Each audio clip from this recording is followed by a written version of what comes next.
What's going on, everybody? This is your former AEW World Heavyweight Champion. Once a champion, always a champion. Swerve Strickland. Whose house? Swerve's house. You're watching Tru Heel Heat podcast.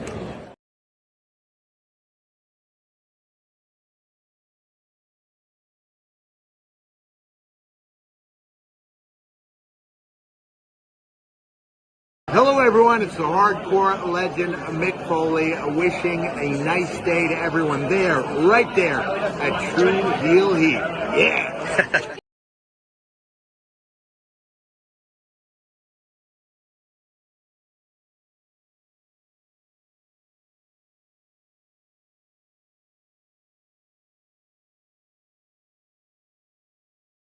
Hey guys, it's Rosa and welcome to Tru Heel Heat.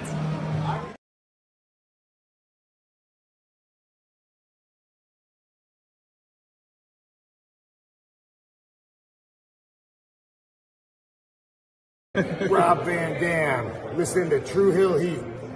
Pow!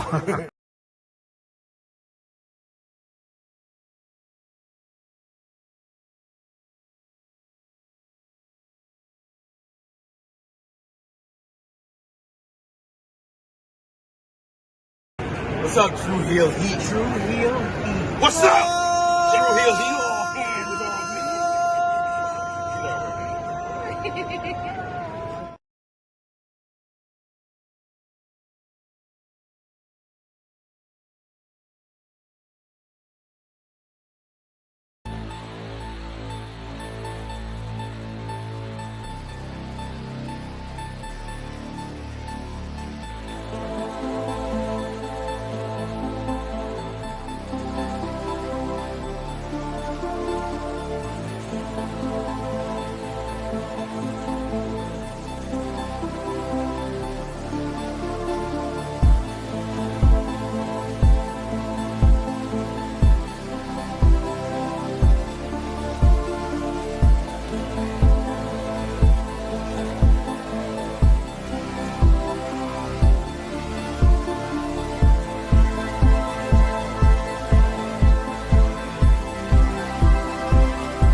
So after all of you talked all your trash about my Uncle Dave, my drunk Uncle Dave, and said that he was so wrong about The Rock not being in the plans for WrestleMania 41, we get confirmation this week that he is in fact not in the plans for WrestleMania 41. So what does that mean? What will be the WrestleMania main events for night 1 and night 2 next year in Las Vegas without The Rock in the plans? We're going to discuss that.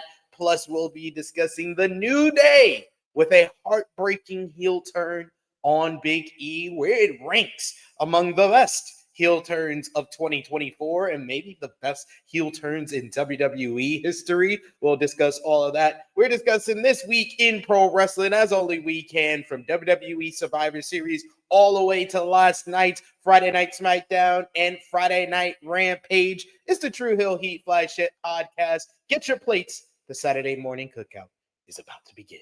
Hit the intro.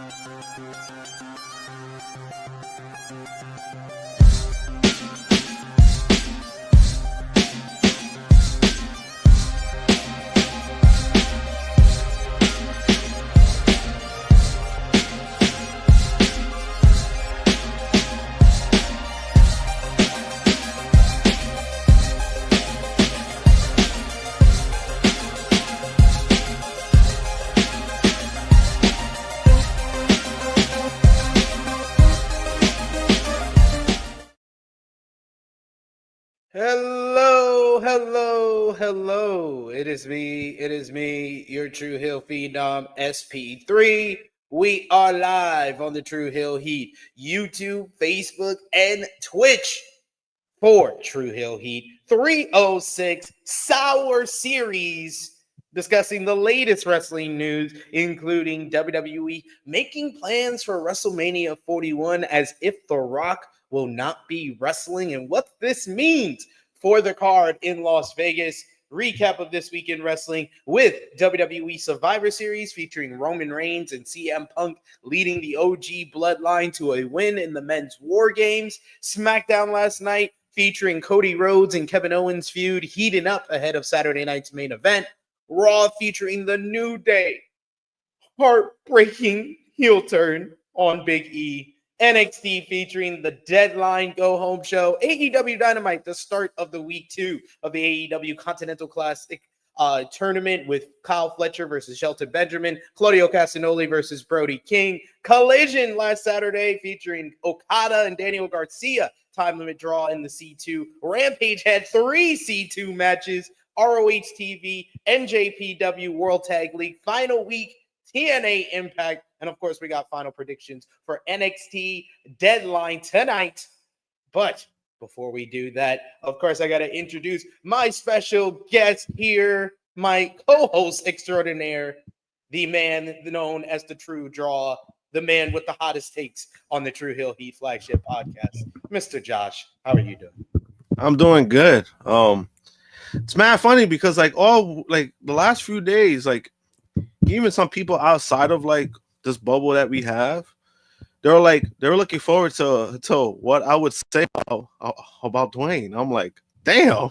I'm like, shit. I'm like, damn. I didn't know it was like that. Once that news dropped, everybody was like, what's Josh gonna say on Saturday? That's what everybody was thinking. Everybody was thinking. But I'm gonna discuss why this is not good news for Josh's favorite wrestler, the American Nightmare, Cody Rhodes. But we're going to get into all of that. We appreciate y'all if you're joining us live. Appreciate y'all if you're watching us on demand. Remember to show your appreciation back. The simplest way possible is just by dropping the thumbs up on this video. You can also share this video with all your wrestling fans, friends, and family on all your favorite social media platforms. If you are new to the Tru Heel Heat YouTube channel, hit that subscribe button, hit the bell to stay notified for all the great content here. We got 3 weeks, y'all, 3 weeks to hit our 20,000 goal for 2024. So we got a couple of weeks remaining. So tell a friend to tell a friend. Come over and help us out. Hit the subscribe button and become a part of our Tru Heel Heat community. And of course, sound off in the live chat if you're watching us on YouTube, Facebook, or Twitch. We love to interact with all of you and highlight as many of your comments as possible. But of course, if you're feeling generous, you want to give back to what we do here, you want to show your support to the Tru Heel Heat YouTube channel, you can do that with a super chat donation. Those super chat donations go a long way to helping out the contributors that you see on screen with us here, as well as continuing the YouTube channel. Keep it moving as we head on over to 2025. So we always appreciate that kind of support, and we'll make sure that your comment is highlighted on screen. We do already have in the chat with us this weekend. We got Vala B, who says, how's it going? THH fam, Vala B, one of our members of the channel, one of our Patreon backers as well. We got Eric Isaacs as well, who says, hey, THH fam, happy deadline day. First, the New Day, now DIY are now heels. And who got more appearances in other companies this year, JBL or Matt Cardona? I would say JBL, because he's been showing up everywhere, to be fair. I Made Beats, another one of our members of the channel. Thank you so much, I Made Beats, for showing some love today. He says, oh, we got salty SP3 today. Let's get it. I'm not salty. I just don't like the disrespect y'all were giving Uncle Dave when he was right in the end. And when I say y'all, I mean myself as well, because I was disrespecting him too, because I didn't believe that shit either. But now we got further confirmation. We also got Wayne in the chat. Thanks for good to see you, Wayne. I've been seeing you more often in our chats lately. He says Rock ain't going nowhere. He will be there for WrestleMania. We will discuss if we believe this latest report, this latest confirmation about Dwayne The Rock Johnson. We got Call Me Mr. Bonda quoting our True Draw Josh. He says, to quote Josh, Fuck Dwayne Johnson. There you have it. There you have it. No, no It's comment. a scripture from the Bible of Josh. Fuck Dwayne. And then we also got a super chat donation. Thank you so much, the King Ellie Show. Appreciate you, good brother. He says, still going with Naomi. Took out Jade, Bianca winning the Rumble to face Rhea at Mania. Interesting. I could see a direction where they pivot and they have someone else be the attacker of Jade to let Bianca kind of go off and do her own thing, whether that's Rhea Ripley or Charlotte Flair at WrestleMania. What do you think? That'll be interesting. I don't know.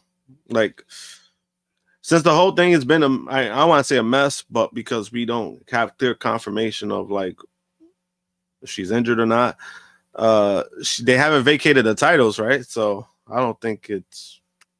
I think she's fine, but yeah, I'm gonna still like hold out hope that because they haven't relinquished the titles that she may not be injured. We do know that Fightful this week they released a report saying that Fightful was immediately told by WWE sources they were informed that the write-off was due to a legitimate injury. Since then, conflicting info has emerged from various outlets, ranging from her not being injured at all or being out several months. We don't have information or a timetable regarding Jade Cargill's return, but internally, she was listed on the injured list. Those that we spoke to say that she claims that she's injured, but we've not heard specifics on the actual injury. I love that now, like Fightful, on top of all the other work that they do, they have to confirm Dave Meltzer and Wrestling Observer reports.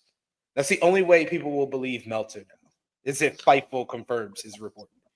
yeah. I mean, honestly, if Jane's injured, I think I kind of preferred that. I mean, obviously it's a bad thing. I wouldn't want nobody injured, but at least like there's some confirmation, like, oh, she was written off WarGames because she was injured.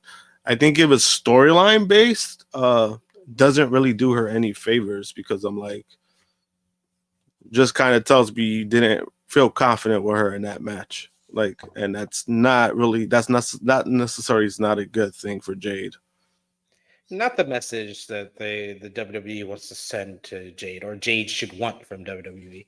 But we'll get into much more about the news from this past week. But of course, we start off every flagship podcast shouting out you, everyone supporting us across social media here on the Tru Heel Heat YouTube channel and our Patreon page. We got our Tru Heel roll call, our top 3 conversation starters over on our Tru Heels group page on Facebook, the Tru Heel Trinity, if you will, as Jermaine Packman at number 3, number 2, the Vegas Bad Boys of Podcasting, and number 1, Stewie John Palmer. Our Patreon backers, we got Bala Beast in the chat with us today, ALW, Alan Weinstein, Negro Buck, Nick Jackson, Alex McCarthy, Professor Chris, Trey, Robert, Steve, Ladarius, John, aka WrestleScopes, Dan, Kobe, Dolores, John Martin, DJ Eric, Marcus, James, Alan, and Santo. Thank you so much for supporting us over at patreon.com/Tru Heel Heat. $3 a month gets you exclusive content and the best way to support us when we are not live here. And of course, you're always a part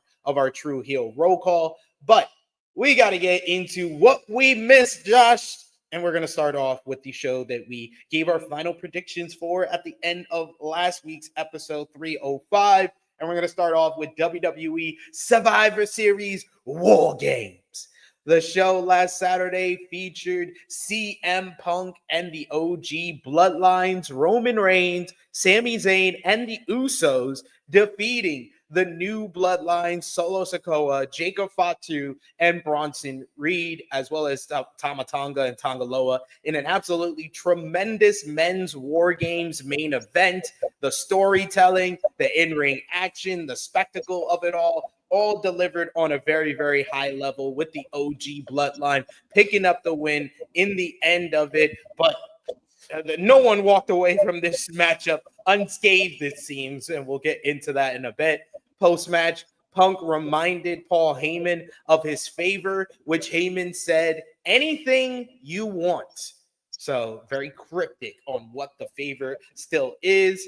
Meanwhile, over in the women's War Games matchup, you had Rhea Ripley, Bianca Belair, Naomi, Io Sky, and Bayley beat Liv Morgan, Raquel Rodriguez, Nia Jax, Tiffany Stratton, and Candice LeRae in the women's War Games matchup. Not as gripping as the men's War Games matchup, but of course, we'll talk more about that when we talk about this show. For the World Heavyweight Championship, Gunther defeated Damian Priest in a very good bout to retain the gold, thanks in large part to the interference of Finn Balor, once again costing Damian Priest the world title. Braun Breaker beat Sheamus, Ludwig Kaiser in a banger of a triple threat matchup to retain the Intercontinental Championship. Shinsuke Nakamura defeated LA Knight, to win the United States Championship in the fifth and final match from this show. What did you think overall? You've had a week to think about it after our review last week, but overall thoughts a week out from Survivor Series War Games, and how do you think it ranks in regards to the rest of the PLEs from 2024 for WWE? I do agree that the War Games was basically like a 2-match show. When I try to watch the show again, I probably disliked the women's match a lot more than I watched it the first time, because it was just like so boring. Like at the first 25, 28 minutes. So I stand by that. Like I was like, yeah, it's as bad as we said it is.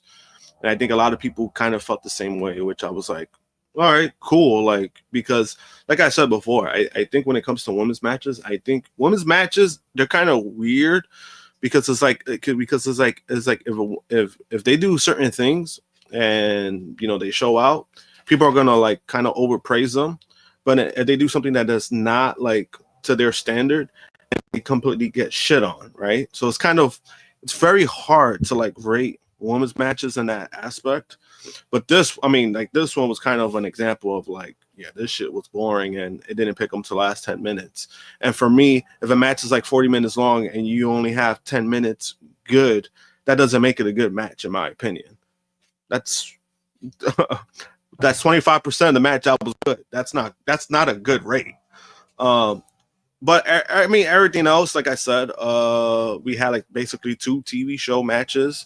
The triple threat was really good. It was kind of better than I expected. And that was like the other second match that was actually great.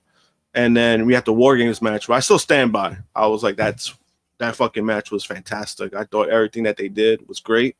The only thing I will say, it has nothing to do with the match, was the fan perception of it, where people think like this is the standard to follow going forward. And I'm just like, nah, it's not the standard. It worked for a certain reason. And I still love these matches to be like violent. That's just me. I love like the blood of it. I love the violence because I think that's what this match should be. However, it worked. Like what they did on Saturday worked for so many reasons, because you not only you have a great storyline that's currently going on, but then you have guys who are very good in the ring when it comes to storytelling. Like we have Roman, right, who's very good at that. We have Punk, who's very good at that. And it ended up working out. As far as overall PLEs, it's kind of, I don't know, because I don't want to say it's ranked high, but I don't think it's ranked low either. I would say off the top of my head, I would say WrestleMania Night 2 is better. Probably, I would say Backlash in France, Bash in Berlin in Germany were better. Yeah. Clash at the Castle, I think it's on par with like Clash at the Castle, King and Queen of the Ring. Like when we were on that really good stretch of good to great PLEs. What about SummerSlam? How did you feel about SummerSlam? I would probably put SummerSlam in front of it, only because it was more newsworthy. Yeah, it was like, I think SummerSlam was better than last year's SummerSlam, but I think like they had like more stuff that it was like, oh shit, like, you know, we had the turns, we had like the implosion of Judgment Day, we had stuff like that. So I think that's what made SummerSlam great. And then we also had Roman Reigns coming back. I think that was a plus as well. We kind of expected, but it was good to see him and the crowd, the way that they got to see him. So yeah, right. I think that's right. When it comes to Survivor Series, I'm like, it's not terrible, but I'm like, they did have a bunch of PLEs that were like just above it. Yeah, I would say because of the kind of the letdown and disappointment that was the women's War Games, I would say I think that this War Games, even though I would put it in the top half of the PLEs in 2024, which says a lot for, you know, PLEs in 2024 that we've had so many good ones for WWE. But I would say Survivor Series 2022 and Survivor Series 2023 were probably better, if I remember them correctly. I mean, Survivor Series 2023 has the added bonus of the Punk return, but both War Games were good to great last year. And the Survivor Series War Games, the men's War Games in 2022 was great then as well. And then the women's War Games actually had the heels having the advantage, so it was actually good in 2022, unlike the last 2 years. But, yeah, I think I've expressed my issues with the women's War Games matchup enough. I've ranted enough. I had my issues with it before it happened because the baby faces had the advantage, and I wasn't surprised with the result being the worst women's War Games of this modern era. And it's through no fault really to me of majority. I would say 99% of the women in that matchup did not contribute to why that match was a disappointment. Nia Jax, on the other hand, she did. Yeah, when I rewatched it, I really wanted to see like what a lot of people were talking about, and I was like, oh fuck, like yeah, she did not look good at all. She had those Hulk Hogan chair shots that I was like, oh shit, it is Hulk Hogan. I don't know. That was a bad spot for her. I mean, it's unfortunate. Yeah, she looked terrible. I just think it was a very unfortunate spot. There's no way she should have fucking started. I think when it comes to matches like this, and I think like this kind of doesn't really get talked about a lot, you got to put somebody out there that's gonna like, you know, that has good endurance, that's, you know, that's good with those kind of matches, right? Like those long-term, like 20, 30 minutes. She's not that kind of wrestler, and the fact that you had her out there to start and then damn near fucking 40 minutes basically in the match, I wouldn't have put her in that spot. She should have come out later, maybe, because at least you got that dominant force feel when she comes out. Like, and I thought that would have been a good spot for her. This was unfortunate, not a good spot. I get what they were doing because they had her come out first. So then, like, because the baby faces had the advantage. Oh yeah, 2 against 1, 2 against Nia. I get that aspect, but I'm like, that wasn't needed at all either way. It's unfortunate. I mean, you know, like we said before, you know, she had a good year starting, and then lately, ever since she got the belt, it's been like kind of gotten off a cliff, unfortunately for her. Yeah, unfortunately, that's been the case, and you know, I'm hoping that she can turn it around too, because the crash out is real. It is so real.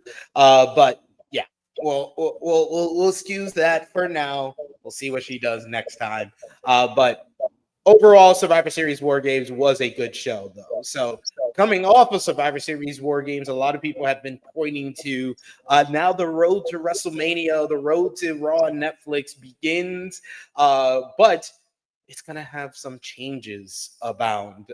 Josh, as Fightful Select had an update this week on WWE's plans for WrestleMania as they pertain to international megastar Dwayne "The Rock" Johnson. Sean Ross Sapp initially reported on Fightful's post WWE Raw show on Monday that he doesn't believe The Rock will be working WrestleMania 41 based on things he's heard. Additionally, Dr. Chris Featherstone reported that WWE's creative department was operating under the notion that he is not working the event, which Fightful has heard to be the case. The Wrestling Observer's Dave Meltzer initially reported this in October, that The Rock informed WWE that he wouldn't be available for next year's event.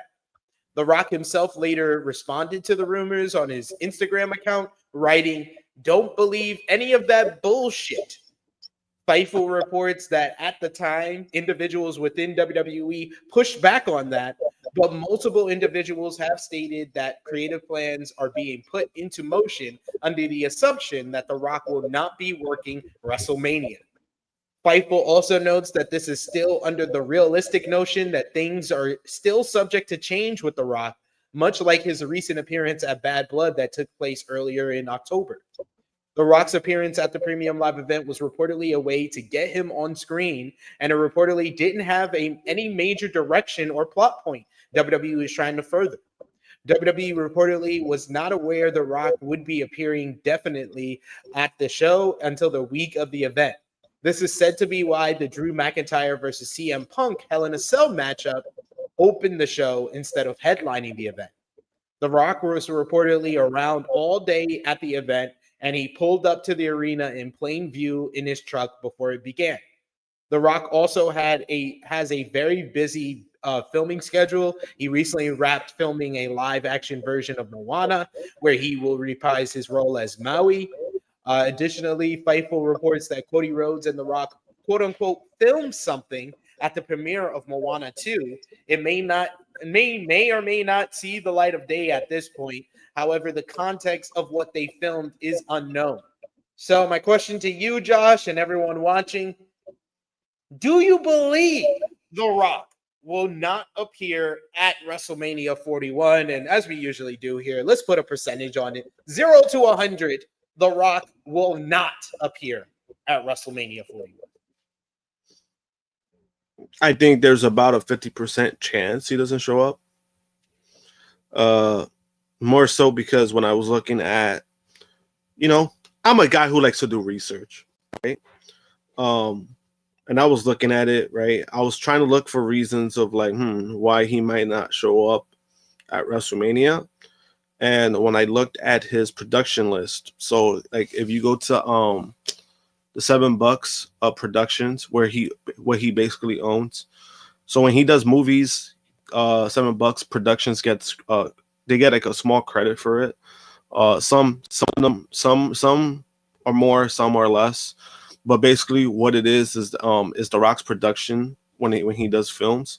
So basically, they're the ones that are responsible. Like when The Rock has like a script or lines, they're the ones that come up with his scripts and they come up with his lines. So when you hear everything like when you see in the movies, that's basically his production team coming up with his script.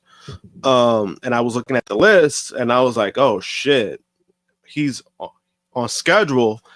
He's supposed to have 3 movies coming out in 2026, which usually means when you film movies is usually about a year in advance.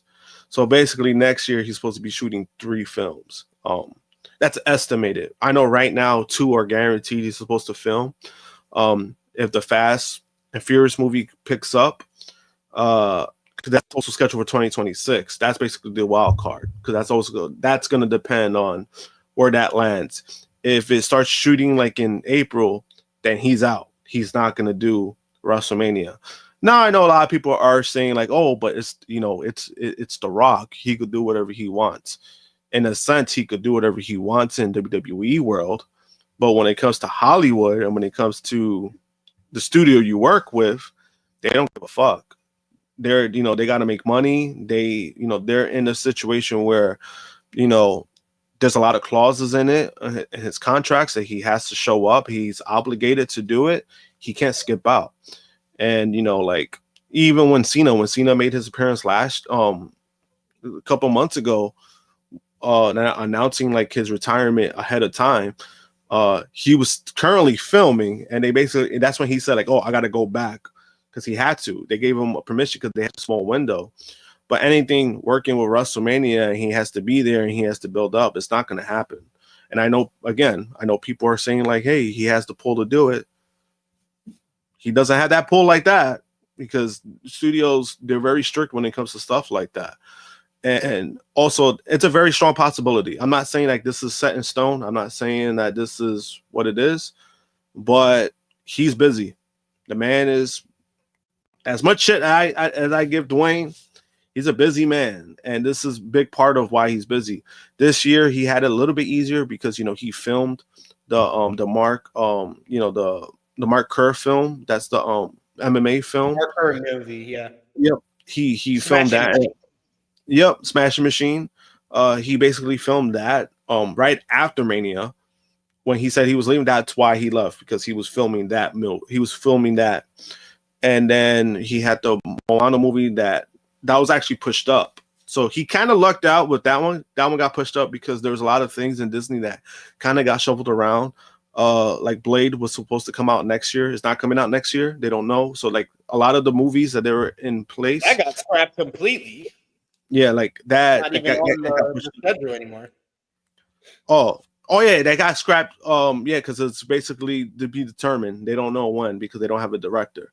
So a lot of the projects within Disney got pushed up. This was one of the movies that got pushed up, and that's why he was doing it now, which was good. It's good timing for him because this was also scheduled to film next year, but it got pushed up. So he kind of lucks out with that.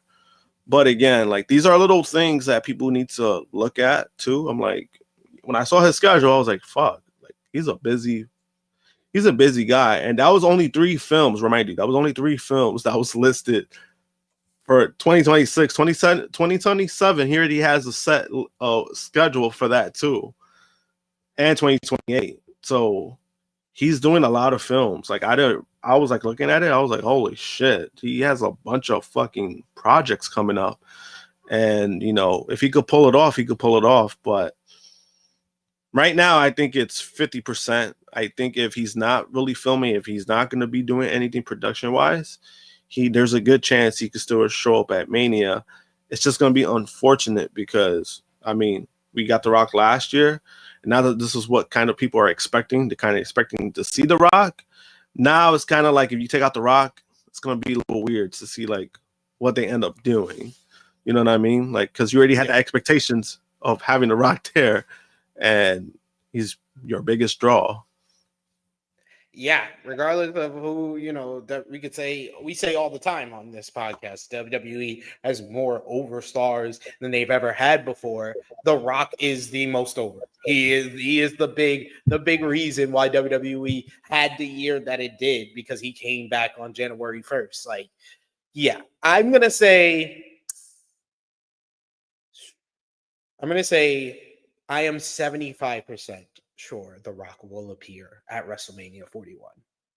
But I am also 75% sure he's not going to wrestle at WrestleMania 41 because of his schedule. Yeah, that's a good. I think that he will find a way probably to appear in some form or fashion, but he's not going to have the time, like Josh explained, to have the training camp, to feel prepared, to have a matchup, especially a headline matchup, the night 2 main event that he was originally supposed to have on this card. He's not going to have the time to do that. So I think that the reason why we've been getting all these reports since October, especially since his appearance at Bad Blood, is because they're just prepping things because they're not sure. It really looks like because of his schedule, he won't have the training camp to have a matchup. But like I said, I think I am more certain he will appear. I'm just not sure he's going to wrestle. Yeah, I think that's a fair thing because I think if you appear, then you're not really, like that happens all the time. Cena, it happened with 35. He appeared, he didn't wrestle because he was filmed, like, he was doing a project too. But I mean, those things matter a lot. Again, just because it's The Rock. I mean, once you sign that deal, it's a lot of stuff in Hollywood that it's very, if you was to like really do the detail work of it, it's very complicated because, there's insurance involved. There's a union involved. There's stuff that's involved. And they're just not going to stop production because of one person, no matter what. That's just that's the reality of the situation. But again, I know as of right now, he's supposed to have 2 major films that he's supposed to be filming next year. And again, the wild card is Fast and Furious, because if it's scheduled for 2026, then that means that could happen any minute. Like that production, that filming could happen at any second, and we just really don't know what's gonna happen. Obviously, I think him being on the card and wrestling, it would be a great thing, because again, we had that idea that he was gonna be on and he was gonna wrestle again because it happened at Mania, and there is a story there because he did pin Cody Rhodes. So now you get away from that. It's kind of like, oh, all right. Guess good old Dwayne is just too busy for Hollywood now again. We got a super chat donation here from Vala B. Thank you so much, Vala B, for the support. He says, you could call me a hater, but if he doesn't show up at Mania, Dwayne stole another main event from Punk for no reason. And that's generational hating.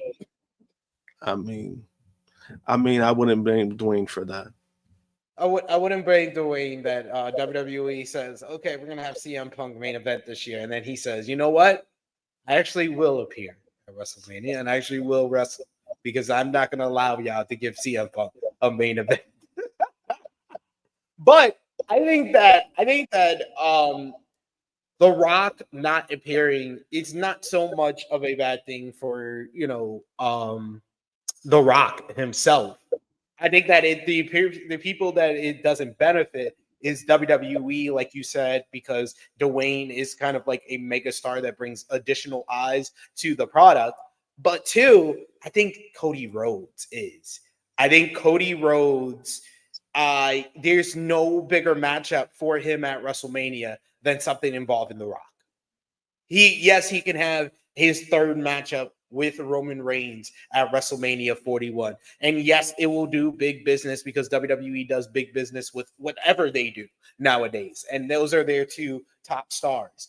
But I feel like that is teasing too much. That is going too close to the line of a law of diminishing returns of having 3 straight WrestleMania main events with Cody and Roman. So then that makes you think, okay, what are the other options? I feel Roman is fine because outside of the Rock matchup or a triple threat with Rock and Cody or facing Cody, Roman still has the Solo Sikoa match, which is not happening at Saturday night's main event.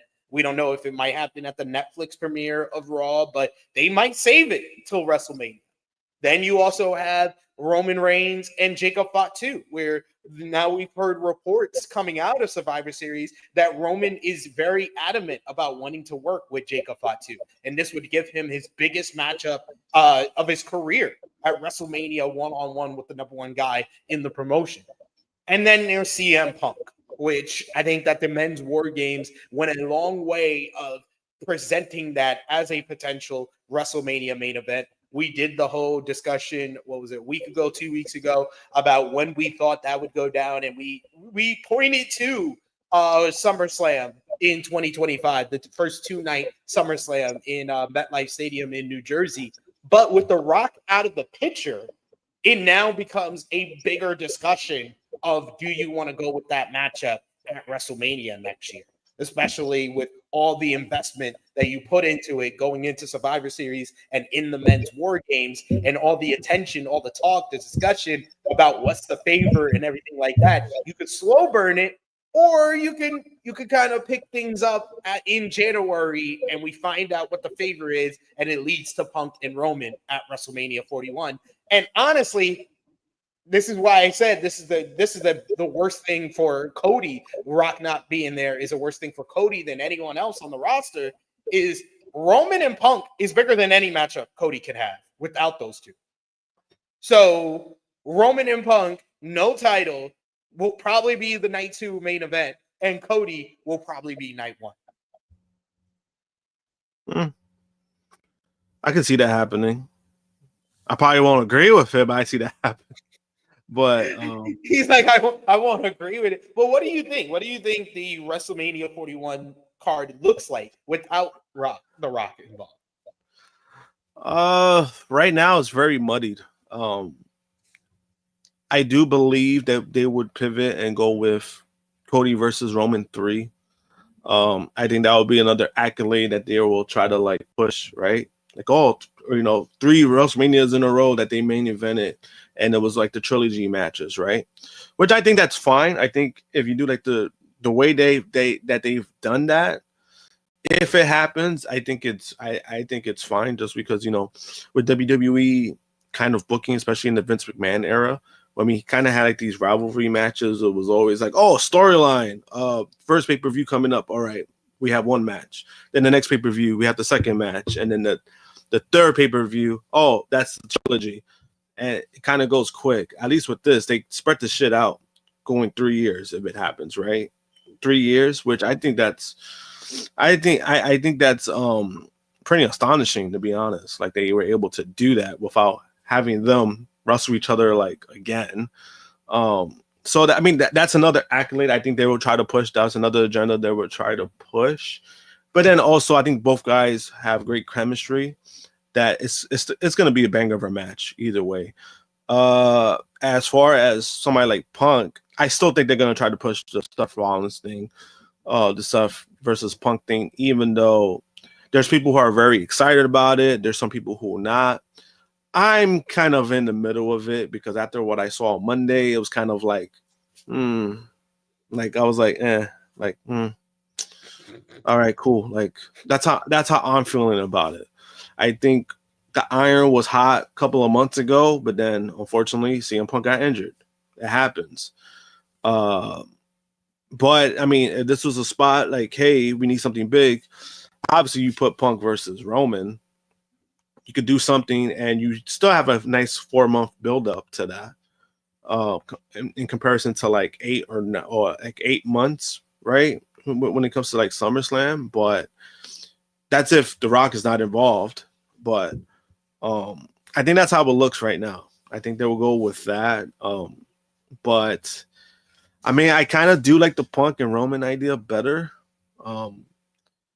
It's nothing against Seth Rollins. It's just a better story with Reigns and Punk, and at least with Paul Heyman being involved, it kind of amps it up a little bit for me. The whole stuff with Seth and Punk, I mean, we kind of get it at this point. We get the beef between them, but it's like just running in circles at this moment. And it's kind of like, if it happens, it happens. Compelling. If it doesn't, I'm not going to be upset about that's it. That's what we learned from Raw this week, that it's not very compelling. Yeah, and there's actually people who were excited about that. And when I watched it, I was like, the shit between Seth and Sammy was more compelling than Punk and Rollins, at least to me. And I was like, oh, like there was more there with Sammy and Seth. Like that promo exchange was way better. I don't know. With something with Punk, it's not so much his delivery, it's just what he's saying. And it's just like, it feels like he's kind of like holding back a lot. That's been the problems I've been having with his promos in WWE TV. I feel like he's holding back a lot. They're trying to save or something. But like that whole thing on Monday, I was like, what the fuck was that? And then when they started to fight, that was even worse, because I was like, these guys don't know what the fuck they're doing. Like what the fuck was that? Punk used to be an MMA fighter, in case anybody was wondering. Yeah. How you about to like fake fist fight and then grab each other? Like I've never seen that before. I've never seen like this whole like, and then all of a sudden they fucking grab each other. I was like, what the fuck was that? He was out there looking like the Miz's dad. Oh my god! Yo, when I saw that comparison, I was dying. I was like, damn, that's kind of true. They went to the scrap. So, all right, final word on this before we move on, Josh. What headlines night 1? What headlines night 2? WrestleMania 41. Today is December 7th, 2024. I'll get your answer. I'll give you mine first. Night 1, Cody Rhodes versus Randy Orton for the undisputed WWE Championship. And night 2, Roman Reigns versus CM Punk with Paul Heyman on the line.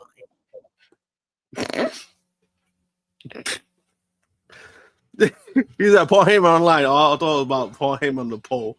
No. Paul Heyman on the line, not Paul Heyman on the pole. We're not gonna have a Judy Bagwell on the pole matchup. No. Yo, I was dying when I heard that.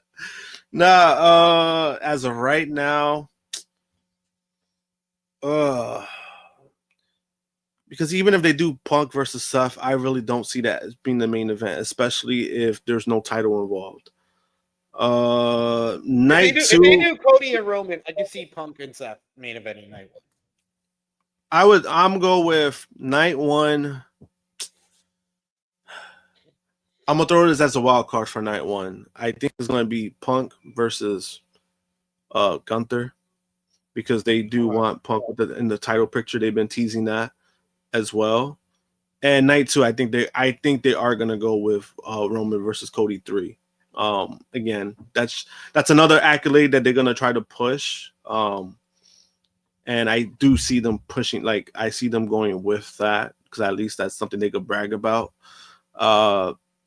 Yeah, I'm gonna stick with that. I think Punk goes for the title, and that's the only way he main events. If it's not Roman, I think the only way Punk beating Gunther on the Netflix premiere. Oh, you see that? I don't see Gunther going to WrestleMania as World Heavyweight. Not the way they booked him over the last 2 months. No, I don't see it. Oh, you don't see him going to WrestleMania as champion? As the world champion. No, I don't. Oof. Yeah, I mean that is kind of true. His booking, I don't know. Like, I know what they're trying to do with him. They're trying to make him more vulnerable, but I'm like, this is kind of a guy that you shouldn't be making vulnerable right now. Yeah. I do agree with you, though. I don't see Punk main eventing night of WrestleMania unless it's for the World Championship or with Roman Reigns. Yeah. So me saying Punk and Seth probably main event night one if Roman and Cody is night two.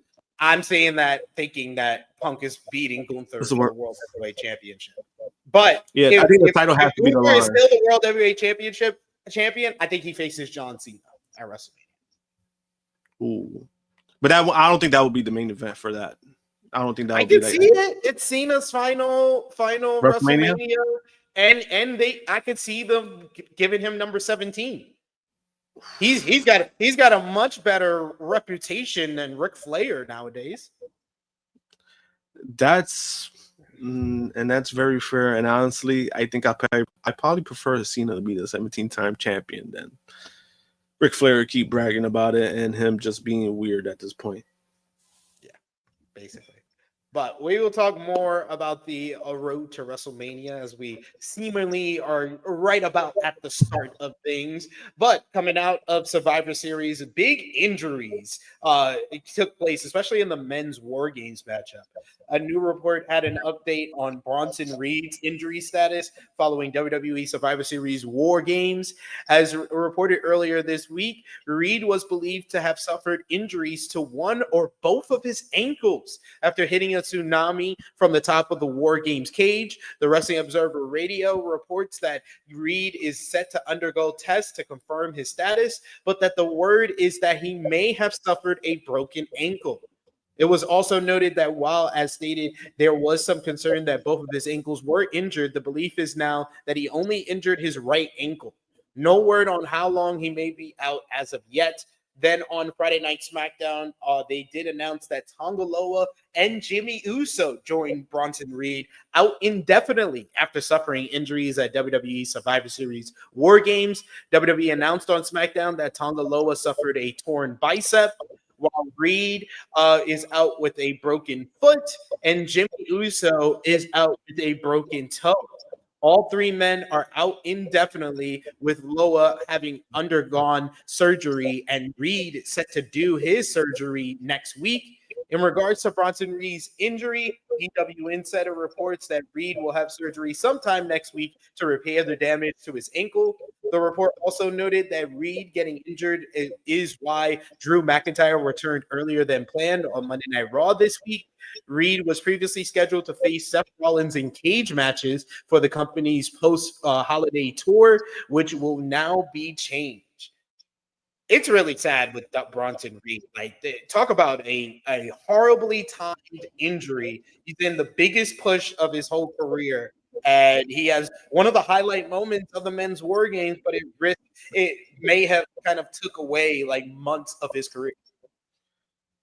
Yeah, I mean, it's unfortunate.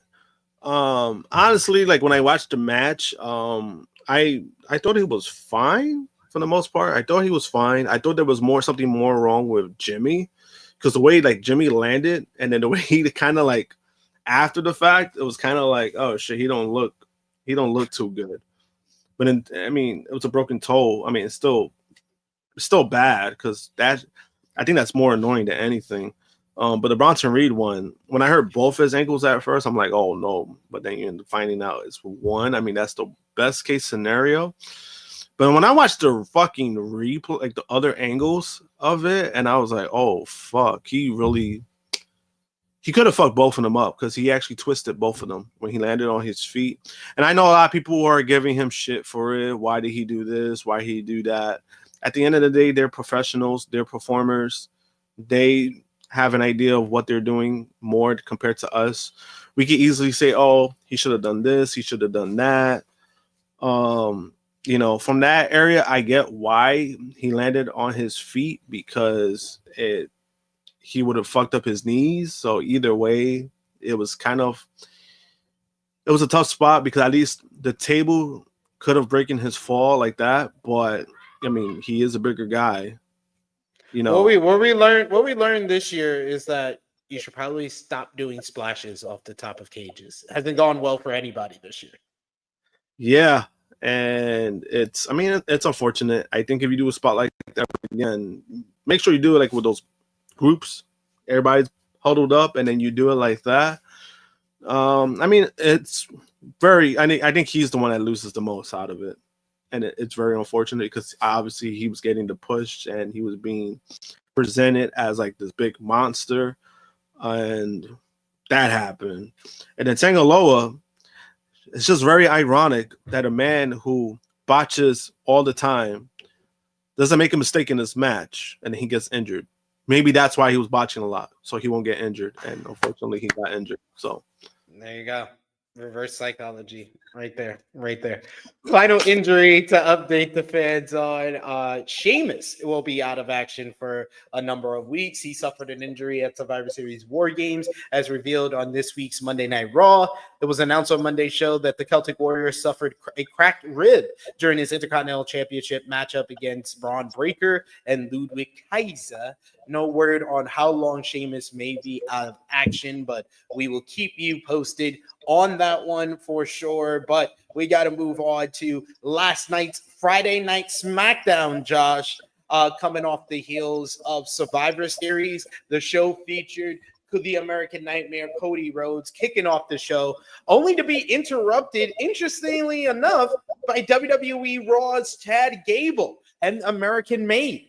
After an entertaining promo exchange between the two men, Cody challenged Gable to a match later in the show. Gable said he was there due to Nick Aldis calling for his services due to a transfer window. More on that in a bit. Then Michael Cole interviewed Kevin Owens, Cody's Saturday night's main opponent, in his car in the parking lot.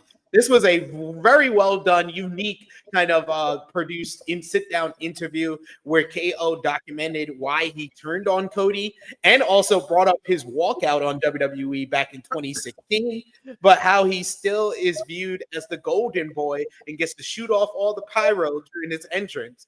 This led to Rhodes defeating Chad Gable in what I thought was a great main event. These two guys have excellent chemistry together and really went out there and showed out. One of the better SmackDown main events of 2024 so far. Cody picks up another victory. Chad Gable has a strong showing in a pretty much an audition for Friday Night SmackDown for Gable. But in the end, post-match, we get Kevin Owens reappear back in the building. He stomps on Cody's hurt ankle, his injured ankle from the matchup with Gable until Cody fights back. And the show closes with Cody and KO brawling as security, and Nick Aldis tries to hold them back. Tiffany Stratton defeated Naomi and Elektra Lopez to advance in the WWE Women's United States Championship Tournament to a huge pop as Tiffany Stratton perform for the first time in front of our hometown of Minneapolis, Minnesota. After starting her hunt to find Jade Cargill's mystery attacker, look in the mirror, Bianca Belair beat Piper Niven, and what I thought was a damn good bout. This overachieved for sure. Shinsuke Nakamura came out for a United States Championship celebration, only to be interrupted by the former champion LA Knight and Andrade, but it was Solo Sikoa and the new Bloodline who attacked both babyfaces, Knight and Andrade, and Solo warned the SmackDown roster that the Bloodline still runs things, and he is still the tribal chief. He is still the head of the table. And then finally, after a mystery attack on the Street Profits, DIY stepped up to fill their spot against the Motor City Machine Guns for the WWE Tag Team Championships. After some dissension being teased between Johnny Gargano and Tommaso Ciampa, it was Gargano who officially turned heel in the matchup, low-blowing Chris Sabin right in front of his former mentor, Alex Shelley, giving Shelley a big super kick to open the door for DIY to heat Mitt in the middle and defeat the Motor City Machine Guns to regain the WWE Tag Team Championships. DIY are officially heels. The Motor City Machine Guns' reign ends after less than a month. Gotta love it. Some very, very, very good episode of Friday Night SmackDown this week. I would say overall in wrestling, there was a lot of good wrestling television this week. I thought that Dynamite was good. I thought Collision last Saturday was good. Yeah, Survivor Series was very good. Monday Night Raw was great. One of the best episodes of the year as far as like angles and promos and whatnot. But Friday Night SmackDown, I thought had a better mixture than even Monday Night Raw did, where we had good in-ring action with the Bianca Belair and Piper Niven. I was totally stunned by how good that was. That was damn good. They had great chemistry with one another. And then Cody Rhodes and Chad Gable, I felt like Chad Gable really showed out on his audition on Friday Night SmackDown. And I want him to make the move now. But we'll talk about that in a bit. What is your overall thoughts on Friday Night SmackDown? SmackDown was good to me. A lot of good in-ring stuff. Obviously, like when it comes to wrestling, that's more of I lean into more of the wrestling stuff. I don't mind angles, I don't mind storylines and shit like that, but I'm always a fan of like good in-ring stuff because I think that's what wrestling is about. If we're calling it wrestling, I want to see good matches. I want to see good quality matches. And I definitely got that last night. Like you said, Cody and Chad Gable, I mean, that was a great match. We've never doubted Chad's skills. Like we've always praised how good he is in the ring. It's a matter of when he's ever going to get that push. And every time it seems like he got close, never happened. And the closest he got is when he resigned, and then they went further away from that. They put him in a stable, and they lose more than they win. And it's like, I don't know what, you have a good athlete. I think Chad is great on the mic. I think he's proven himself already. Good in ring. He has a good look too. I mean, the only downside you could say is his height, but who gives a fuck? Like, so what? So what if he's short? I don't give a fuck. If you're good in those areas, shouldn't really matter to me. But obviously, when it comes to wrestling and the stereotypes, when it comes to wrestling, that's a factor. That plays a factor, unfortunately. He's good. The kid is good, man. And I just wish they did more with him. I'm not even asking for a world championship, man. I mean, run. I'm just saying he should be doing more than. I just want him to be prominently featured. Yeah. I just want an Intercontinental Championship run, a U.S. Championship run. Yeah. The U.S. title would be good for him if he was going to SmackDown. U.S. title. He's American made, and he could be American as fuck on SmackDown. That'd be great. And then everything else. I mean, like the whole, like the whole Shinsuke stuff with LA Knight and then Andrade came out. I kind of laughed more when Andrade came out. I'm like, bro, didn't you fucking lose to Shinsuke? The fuck you coming out for? Like, well, I know you ain't.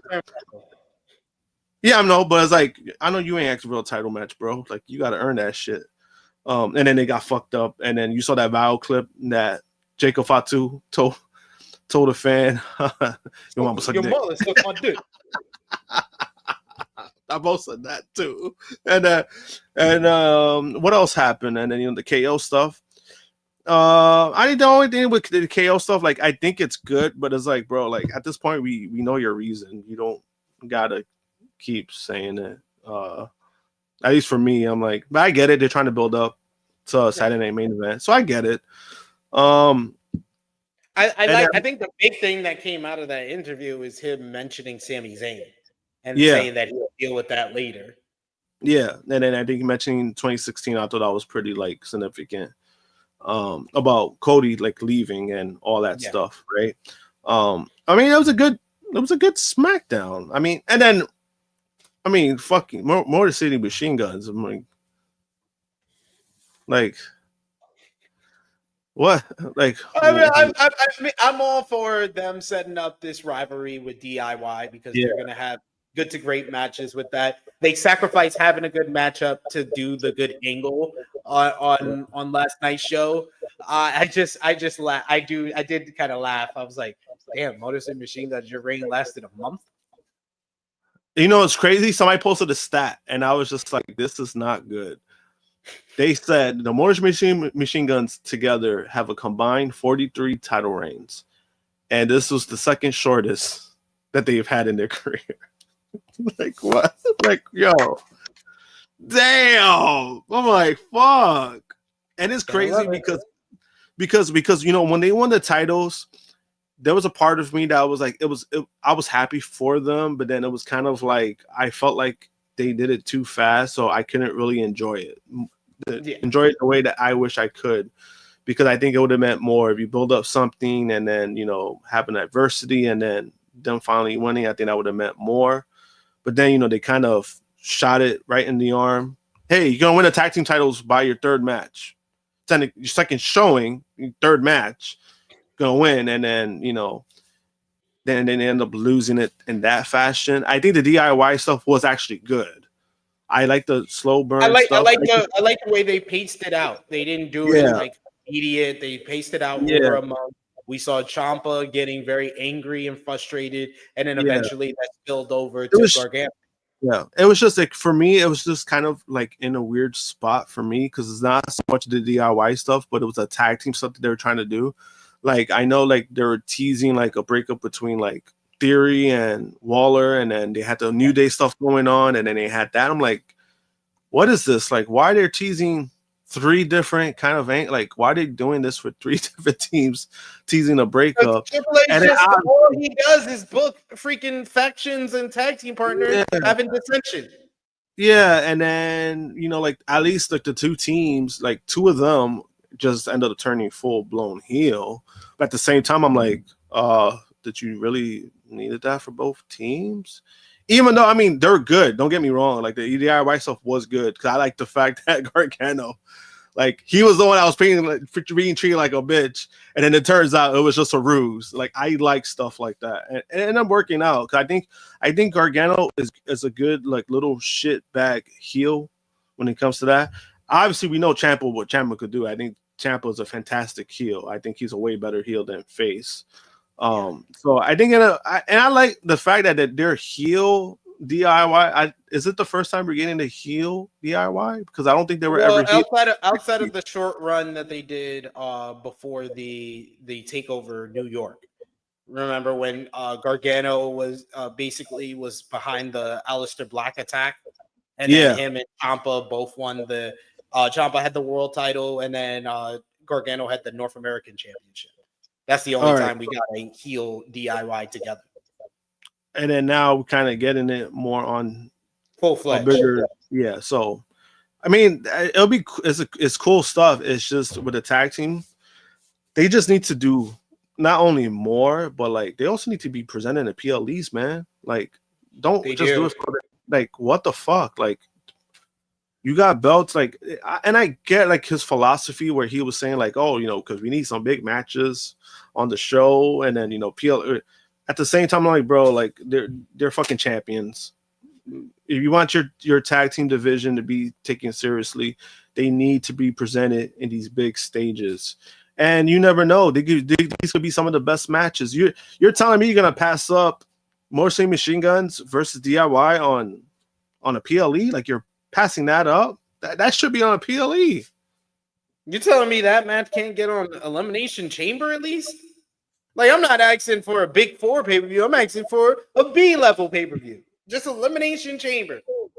Give us a 6 match. That'd be a good spot. That'd be a good spot for them. And in Toronto, you get a good crowd. I mean, again, like it's one of those things where it's like, like, all right, that's what I would want, that a little bit more, right? It was good to see Motor City Machine Guns win the titles, but then what happened after that? You know what I mean? Like when it comes to that, I mean, they just need to do more when it comes to that. Like, yeah, you're showing them on TV, but then I'm like, you got some PLEs, man. Like, you're putting 5 matches. It could be a match number 6, but you're so damn stubborn wanting to do fucking 5 matches in 3 hours and shit. Love it every single time, it seems. But yeah, I thought this was. I saw Vala B saying he thought the show was boring. I saw B saying Rampage was better this week. I'm not going to deny I thought Rampage was really good as well. But let's not act like this wasn't a noteworthy episode of SmackDown with DIY turning heel, win the tag team titles. The Cody. I like the fact that the Cody and Kevin Owens rivalry was pushed to the forefront, and they kind of let the Bloodline storyline kind of take a step back. And I can also understand if Roman's not on the show, it doesn't feel as and you kind of needed to, because like they fucking lost. So it's like, the fuck, like, you guys feel entitled? Fuck you guys. Fuck that. But speaking of one of the bigger news points from SmackDown this week, WWE is opening up a quote-unquote transfer window that will allow stars to move from one brand to another. On Friday's episode of SmackDown, American Made appeared and confronted Cody Rhodes. Gable said that the transfer window was about to open, and Gable could end up permanently on SmackDown. Michael Cole then revealed that Adam Pearce, Nick Aldis, and Ava were working to move some talent around as Raw prepares for its move to Netflix. So my question to you, Josh, which stars do you think will make the jump to another brand ahead of 2025? And who do you think needs a move the most to another brand? Obviously, I think American Made is moving to SmackDown. I think they already teased that enough that I think that's going to happen. I think that could be a good spot for them. For Raw, I wouldn't mind Carmelo Hayes going to Raw, because I've seen enough from SmackDown, and I'm like, all right, we've seen you wrestle Andrade like 80 times. We've seen you work with Cody a few times already, which, there were good matches. Him and Cody do have a great chemistry. Besides that minor, that minor miscall between them, like the whole Cody Cutter and him jumping and all that shit. They've had great matches, but I think it could do some good if he was to go to Raw and maybe have some kind of like feud with like Braun Breaker or something, and him teasing the IC title. I wouldn't mind seeing that. As far as any other people, I'm just like, that would be kind of like more tricky, because I'm just like, I think the top stars are where they need to be at. I do think Punk needs to be on Raw, unless if you put him on SmackDown because of the whole Roman stuff. If you put him on SmackDown, you got to put Cody on Raw. Yeah, I don't think Netflix is going to be accepted of that. I think Netflix wants who they want on their thing. And I think I believe this is why it's kind of happening. I think it's more because of the Netflix thing than anything. I think that's why it's happening. So I'm pretty sure Netflix has a certain list of people that they want, and they basically want all the stars, but they want Cody. They want Cody, Punk, and Roman. Yeah, and that's like, was like, oh, I mean, they are putting in the most money. They are giving them $5 million per year. $5 billion is Yeah. the deal. But $5 like, billion. which is like $5 million a year. Like they're getting $5 million a 500 year. million. 500. Oh, a year. A year. 500 million a year. Fuck. You see? And they're putting in the most money. That's a lot of fucking money. So I get it, but I'm like, you got to throw a bone at USA. I mean, they are also paying a good amount of money. That's why it's happening. But I think right now, low scale, I would say I think Melo go to Raw would be good. American Made going to SmackDown. Anybody else? I'll be interested to hear if anybody has like any thoughts on that, like who they think, and I think this is a good discussion to have.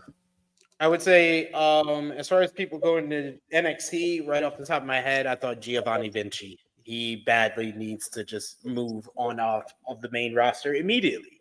As far as like moving from Raw, as far as moving from Raw to SmackDown, as far as like NXT talent from up to the main roster, I think Metaphor, they've already kind of had their audition. I think them going to maybe a SmackDown would work. Obafemi, I think he would be more suited on a Monday Night Raw with their deep mid card with Braun Breaker, Sheamus, your Ludwig Kaiser, your Pete Dunnes. He would be better off over there if he is going to get called up at this time. The biggest star, I would say, to move, because I do agree with you. I think this is going to be more of like your upper mid card to below talent. It's not going to be any of the main events. It's not going to be your Romans, your Codys, your Punks, your Seth, your OG bloodline, your new bloodline. I think they're going to be staying pat until Raw goes to Netflix, and then we're going to see them going back and forth. Though the tops are going to be top stars on both shows for WrestleMania season. But as far as like the lower end stars, I think they are going to be the ones that are going to be swapping out here. I would not say Carmelo. I would actually say Andrade. Andrade would be the one that I would move from SmackDown to Raw.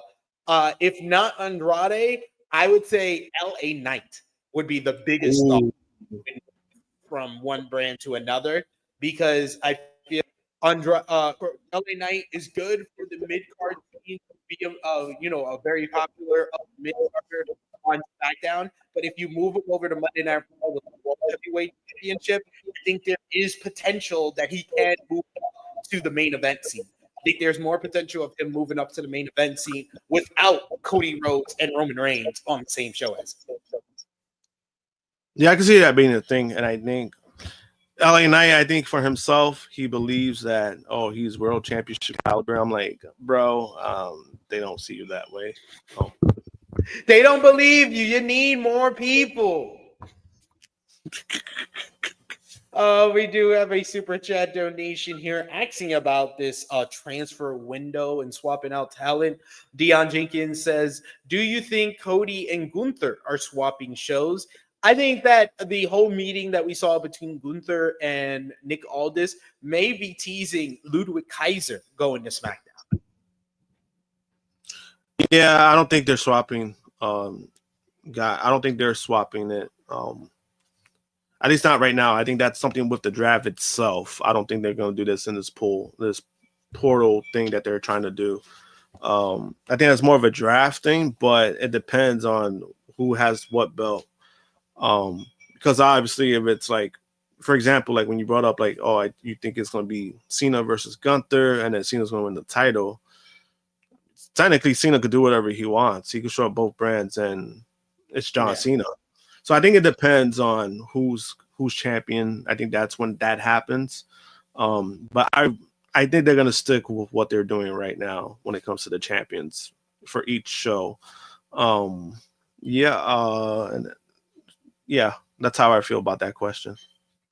We got another super chat donation here from Chuck Berries. Thank you so much, Chuck Berries, for the support. He says WWE still doing the Street Profits Raw, but knowing them, they'll probably send them to NXT. That's fucked up because it might be true. I can see the Street Profits on Monday Night Raw only if Bianca goes to Monday Night Raw as well. I don't think they're going to separate the couples. That's why I said Ludwig Kaiser to SmackDown makes sense because Tiffany Stratton's over there. Yeah, and then also, I mean, Street Profits, if they go to NXT, that would be such a fucking downgrade. If you're teasing this whole, like, oh, you know, we've been treated unfair, we're not getting the push that we deserve. Oh, okay, guys, you're going to NXT. That's kind of a punishment. I mean, not because it's like NXT itself and NXT that has bad talent. It's just the caliber of like having three brands. Obviously, NXT is they're viewed as the starter kind of development brand. Yeah. You send them back there, that's a demotion in my opinion. I agree. You can't do that to the Street Profits. They ain't do nothing wrong. Nothing wrong. Unless they was talking too much shit in interviews, then I guess. But this week we got the announcement that Jesse the Body Ventura will return to commentary for the return of Saturday night's main event next Saturday. The event happens on December 14th at the Nassau Coliseum. This will be Ventura's first time on commentary since the November 23rd, 2009 episode of Monday Night Raw. Speaking of commentary changes or commentary additions, subtractions, the Wrestling Observer newsletter reports that WWE Raw and SmackDown are set to have commentary changes again when the former moves to Netflix next month. According to the Wrestling Observer newsletter, the initial plans were for Michael Cole and Pat McAfee to call Raw with Joe Tessitore and Corey Graves on SmackDown. However, WWE sources now say that an announcement about the SmackDown team is forthcoming, seemingly suggesting that it will not be Graves and Tessitore after all. There's also no word on if there will be any changes to NXT's team. The Raw team, however, is set in stone. I was thinking originally when McAfee left and said that he would be back for Netflix, I thought they would do Cole and McAfee on Raw, and then they would do a 3-person team of Graves, Barrett, and Tessitore. Because you can't move Barrett off the commentary table. He's like their best commentator. I agree. They kind of shot themselves in the foot when it comes to this because I don't think the guy has been bad. I think he's been good of what he's been given. Because I know at first I was kind of like, I don't know about him, but I think he's very good when it comes to high spots, certain things. I know the main problem I had with him at first was the whole projection of his voice. I'm like, bro, you don't got to be a character. Please stop doing that. But he's gotten better at it. He knows his shit. And I thought he kind of started getting better. Like he kind of started letting loose when he started saying that Wade Barrett was glazing Dominic Mysterio. I think that was like one of his best moments when he said that. And I felt like he got more comfortable after that. I mean, honestly, I would prefer them to stay on Raw, but obviously Netflix want their people. They think Pat brings value.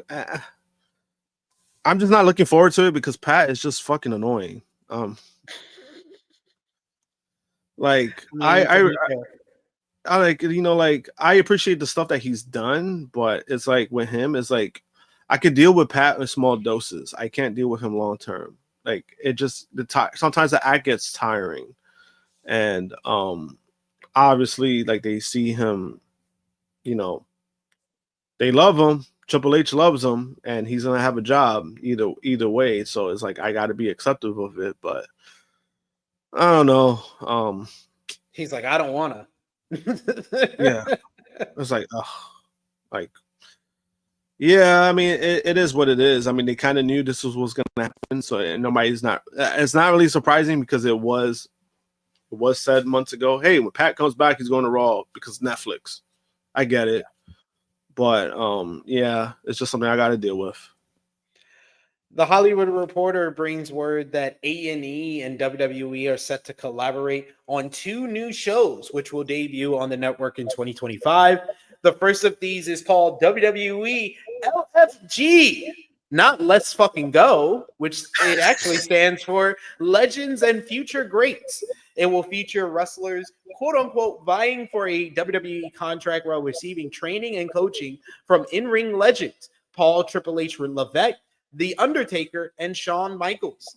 The second show is WWE's Greatest Moments, which will look at various events and moments in WWE history. Meanwhile, A&E also ordered a 5th season of WWE Rivals. There's no word at this time on more episodes of WWE Legends, A&E biography. WWE LFG, though, will feature wrestlers vying for a WWE contract while receiving training and coaching from in-ring legends Paul Triple H Levesque, The Undertaker, and Shawn Michaels. WWE has issued a press release with more details on the series. It notes that the regular coaches include The Undertaker, Bubba Ray Dudley, Mickey James, and Booker T. Triple H and Shawn Michaels will also appear. So we basically got Tough Enough for 2024. It's basically Tough Enough for 2024, except they have a little bit bigger names. Even though I guess the last Tough Enough in 2015 had Hogan as one of the judges. So basically on par with that. Yeah, and then you know what happened before that? He got fired during that, and we all know why. Because he hates niggas. But we got Dion Jenkins who says just have Pat on pay-per-views. I think I could deal with Pat just on pay-per-views more than every week on Monday Night Raw. Same. Like I don't know. It was funny because remember I got into debate with a certain somebody about the commentary teams, and they were saying like how Pat was the best one. Oh, he's the best one because he's entertaining. I'm like, being entertaining doesn't make you a good commentator. It just means you have a different aspect of it. That doesn't mean you're good. And that's why I brought up like Wade Barrett. I was like, Wade Barrett's good because he leans into the character, but he also knows his stuff. Like he's very good at breaking down stuff, analyzing. He's very good when it comes to that. And that's kind of what I want. Wade Barrett is basically the WWE version of Nigel McGuinness. Yeah, that's actually a good comparison because I know like, and it's funny because I think somebody else I was like at work and somebody brought up like JBL's commentary and they're like, oh, he was great, he was funny, but then I had to explain to them, I'm like on hindsight, in the wrestling industry, I was like, he was actually considered one of the worst commentators, and they were surprised hearing that, and I was like, yeah, because he didn't know his shit. Like he was entertaining, but he wasn't good. Like there's a difference. Being funny, being like good at your job. He wasn't that good. Technical aspect, he wasn't good. Yeah, I agree there. WWE Raw this week, they were up in the ratings, a 1.709 million viewers. The show featured CM Punk coming off the heels of the men's WarGames matchup at Survivor Series, kicking off the show to tease the start of his road to WrestleMania. But he was interrupted by Seth freaking Rollins, who was ready to finally fight with Punk. But Punk wasn't concerned with Rollins now that he's not the World Heavyweight Champion. After exchange of some barbs, it led to a brawl between the two men, separated by Sami Zayn and Jey Uso. After that, though, Rollins got into another intense promo exchange, this time with Sami Zayn. The two started trading back and forth about Seth being pissed. Sami teamed with Punk and Roman, while Sami said Seth is responsible for the monster that Roman became. Later in the show, we saw Jey Uso once again. This time, he was seen attacked backstage before Sami Zayn went out for his main event matchup against Seth Rollins. Sami came up short against Rollins in a pretty decent main event. But post-match, we found out who attacked Jey Uso. It was none other than Drew McIntyre, returning to Claymore Sami to close the show and reveal that he is back and he is once again pissed. World Heavyweight Champion Gunther beat Dominic Mysterio in a solid match. Post-match, Finn Balor attacked Gunther with 3 coup de grace. Later, Adam Pearce announced that Balor will challenge Gunther for the World Heavyweight Championship next Saturday at Saturday night's main event in Long Island. The Judgment Days, meanwhile, was in action in tag team action with Raquel Rodriguez and Liv Morgan defeating Damage Control's Kairi Sane and Io Sky. Post-match, Rhea Ripley made the save for Damage Control after a post-match attack, but Raquel got the better of Rhea, slamming her injured eye into the corner of the commentary table. This sets up a one-on-one matchup between Raquel and Rhea next week.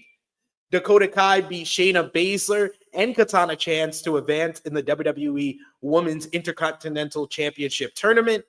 And finally, the most noteworthy moment of the night from Raw, The New Day celebrated their 10-year anniversary. Kofi Kingston and Xavier Woods looked like they were on the verge of announcing their official split, but Big E returned.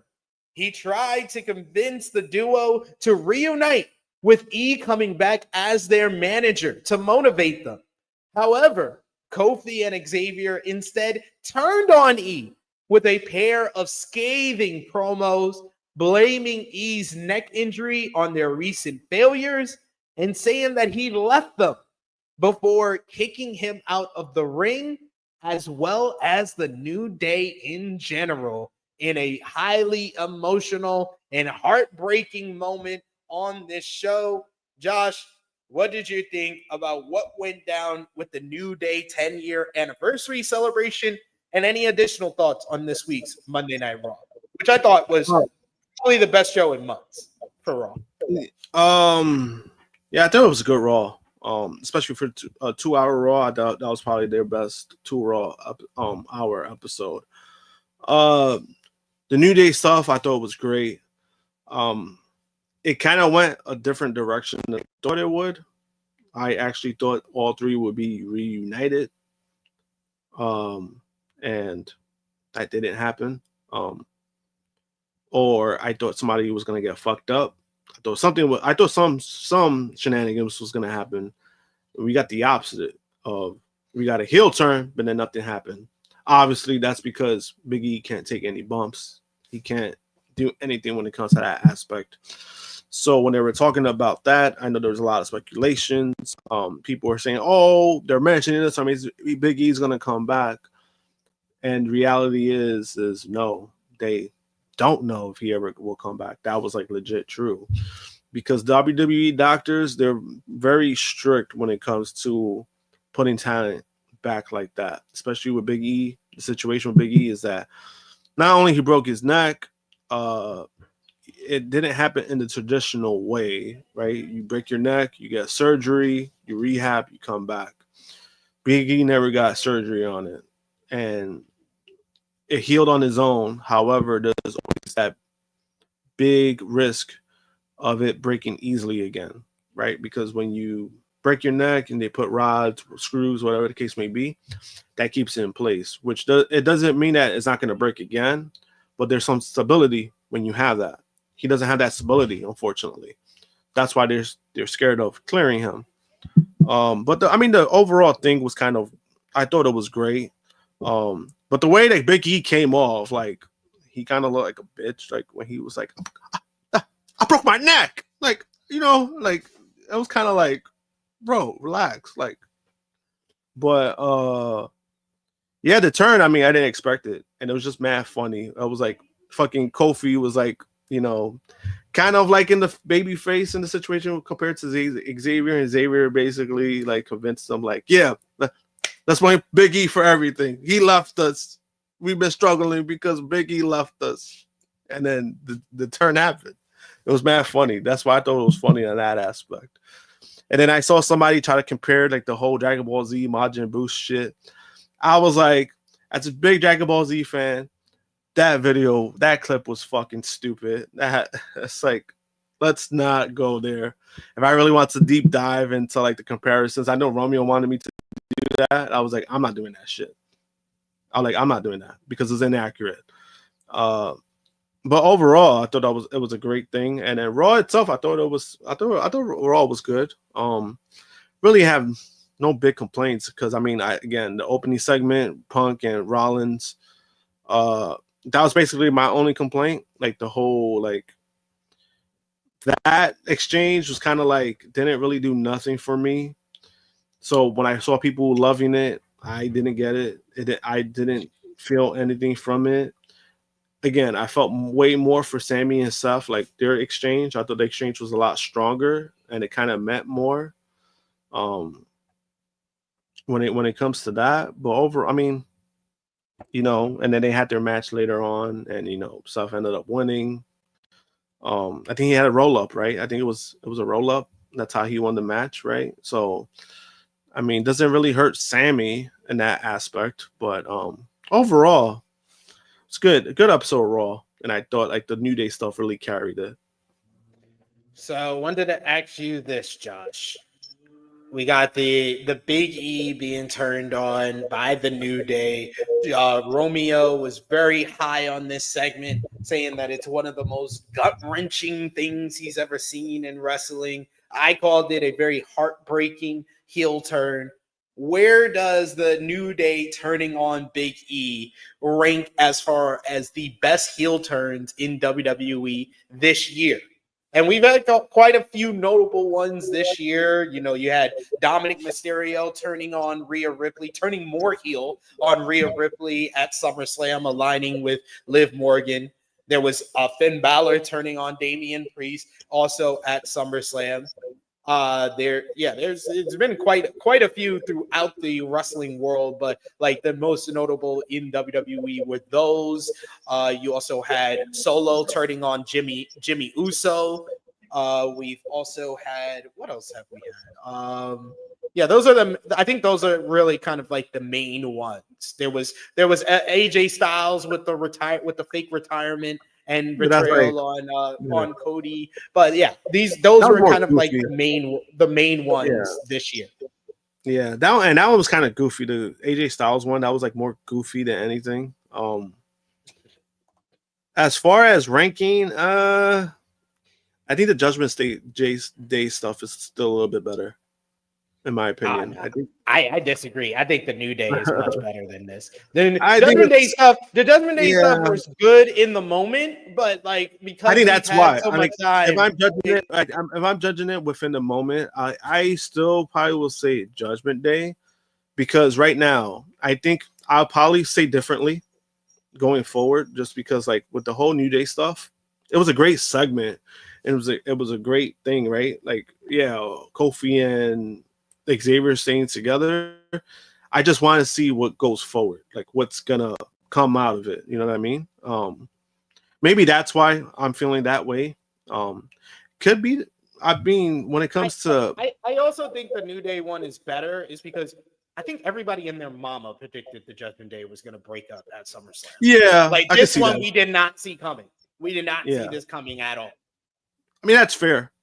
That's fair, because I mean, I didn't really see it coming either. So I was like, oh, they're gonna get back together and they're gonna be all happy again. And it was the opposite. It was like, you left us, Biggie, even though you broke your neck, you left us. Oh, okay. I'll give Mr. Bonda this one. Yeah, number one would probably be Solo and the Bloodline turning on Paul Heyman. Oh, you know what? That's a good one. Thank you, Mr. Bonda. I retract my statement. I think is that one. Yeah. That would be number one. Number two, the New Day. New Day. I would. You know what? I'll retract. It's New Day second, like that, because I think New Day will be second regardless. And I think because I guess the Judgment Day stuff, even though it was predictable, we kind of saw it coming. I thought they still did it pretty well. But then also because there was such a significant feature on Raw, they basically were carrying Raw for months. And I think that's why for me it was kind of a little bit more. But then, I mean, the aftermath of it is kind of been off the cliff. So I think the New Day one is because we had 10 years of investment and we've seen them, every step of the way. And this came out of nowhere. I think everybody was either expecting Big E to come in and bring them back together and they reunite and they're baby faces again, or they were expecting Xavier Woods to turn on Kofi Kingston. They were not expecting. Basically, this segment on Raw with the New Day was just so brilliant. And they need to stay together. Big E returned to bring them back together and to be their manager. But his return did bring them back together, except it brought them back together against Big E. That's what made this segment so brilliant. Is that Big E got what he wanted in the end, but just not in the way he expected. Yeah, and then also I think it makes, like, honestly, like Xavier and Kofi, they definitely do need each other. I think them splitting up just would have been like it wouldn't have gone well. I think Kofi, we know what he could do as a singles competitor, but I just think that so much time has passed by that we're just not going to get that spark again when it comes to like anything significant. And Xavier has never really been put in that position, only maybe like King of the Ring stuff, but that really went nowhere. So I think them staying as a tag team makes the most sense, and it's just one of those things where I think it just worked out. They had a turn. They still stay together and benefits both of them. So I do agree when it comes to stuff like that. I think they really needed to stay together, and I'm kind of glad they went that direction, because I was like, I don't know. I don't want this whole thing like they have a split and they have a feud, and then somebody wins the feud, and then the other person ends up doing nothing. You know what I mean? We kind of see that a lot with WWE, where these tag teams split up. One person gets kind of like a push, not really, and the other person just kind of gets forgotten, and then they end up getting released, and then they're doing other shit after that. True. We also got here Chuck Berry's asking, what about KO turning on Cody? I would put that at like fourth or fifth. Yeah, I think that's still kind of, because that's another situation where we kind of saw it coming. We just didn't know when it was coming. And then the way they did it, it was kind of like untraditional, because it was kind of off camera. So they relied on the fans' footage of it compared to like, oh, we recorded something happened. They relied on that a little bit more. So that was kind of a unique situation. But this kind of does fall in the category, same thing like we said with Judgment Day, where it was kind of predictable. We kind of saw it was going to happen. It was just a matter of when it was going to happen. But it was still a good turn. Like, I thought stuff that they did was good, and how they gone about it, and KO's explanation, I think it's been really good when it comes to that aspect. Where does the New Day heel turn rank overall in wrestling this year? I will say it. I know Jimmy Macaram agreed on AE Ramble this year. The best heel turn of the year was Mariah May on Timeless Tony Storm, and I don't think, even though I love the New Day, and I'm honestly, because of my investment in the New Day and how surprising, and like my jaw was on the floor the entire time, I will give New Day the #1 heel turn in WWE. But I don't know I would be as shocked as I was with Mariah May. The shock, and then it turned into me just smiling ear to ear as she just brutalized Timeless Tony Storm. Like, that is one of the most memorable. That is the greatest women's heel turn in wrestling history for me. So I don't know even though the New Day was even more heartbreaking than Mariah May and Timeless Tony Storm, because in a similar fashion to the Judgment Day one, we did see the Mariah May one coming. We just didn't know when it was going to come, but we did know it was coming. But I would say that the visceralness of it, the bloodshed, the amount of memories that I have for it, and what it did for Mariah May in elevating her from a rising star to now a top star in AEW, I got to give that #1 just a smidge above the New Day heel turn. Yeah, I actually would agree with that, because I remember watching that. Like, I just thought what was gonna happen. I thought like the turn was gonna happen like more in the match of All In. Like, I thought like that was gonna happen. I didn't know it was gonna happen that sudden, but the way that they did it, and then again, like you said, like the brutality, it also made me kind of uncomfortable, like watching that. And I think that's a good feeling, right? Like, if you see kind of a turn and it makes you feel uncomfortable, because it's like, oh no, like that's a good thing. And that was one of the few moments where I felt very uncomfortable, because I was like, oh damn, they busted up Tony, and then now she beat the shit out of her with the damn stiletto. Like, you can't get better than that. And I think the New Day stuff, maybe there was some kind of like violence involved, like they would have like beat the shit out of Big E.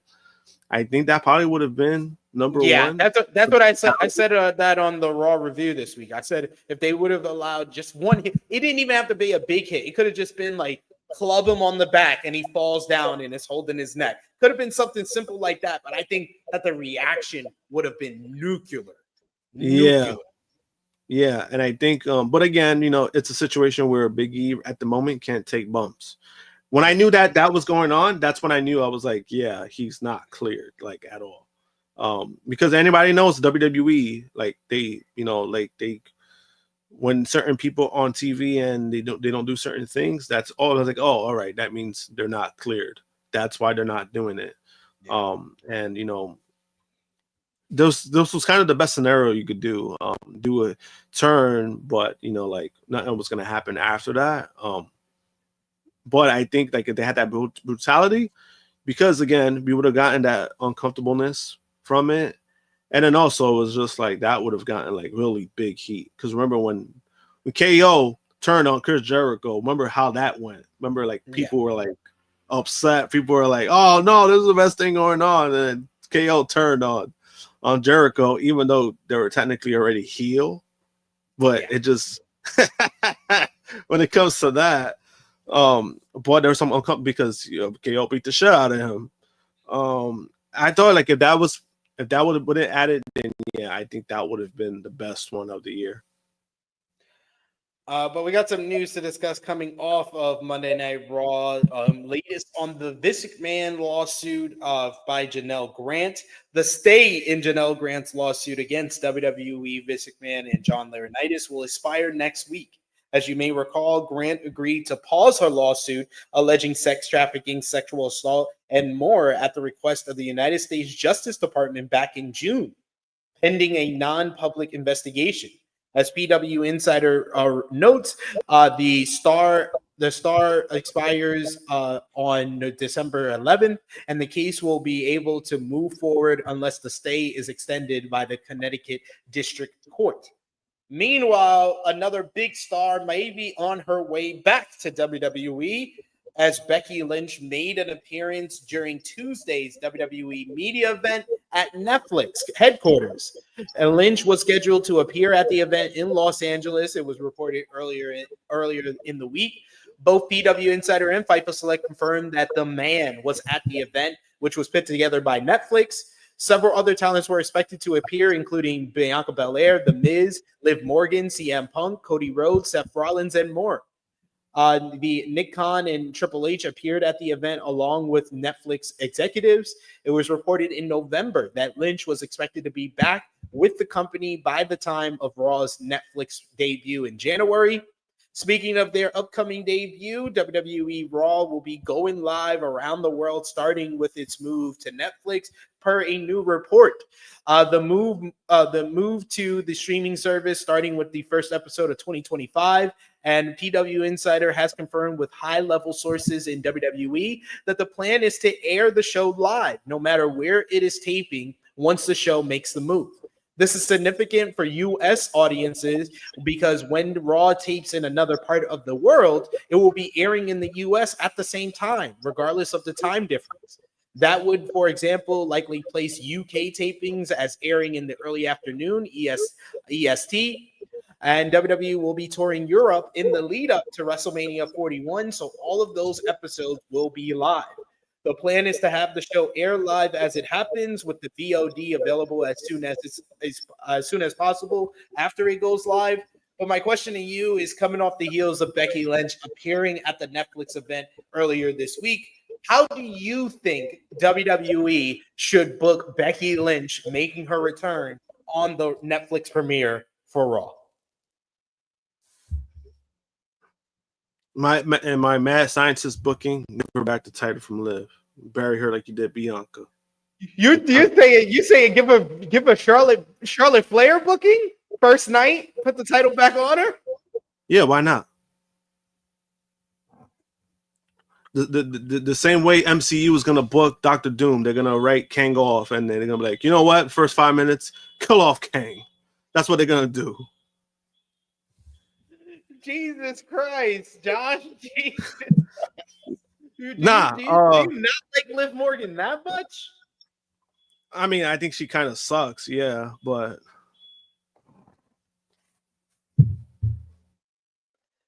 I think she kind of sucks, but yeah.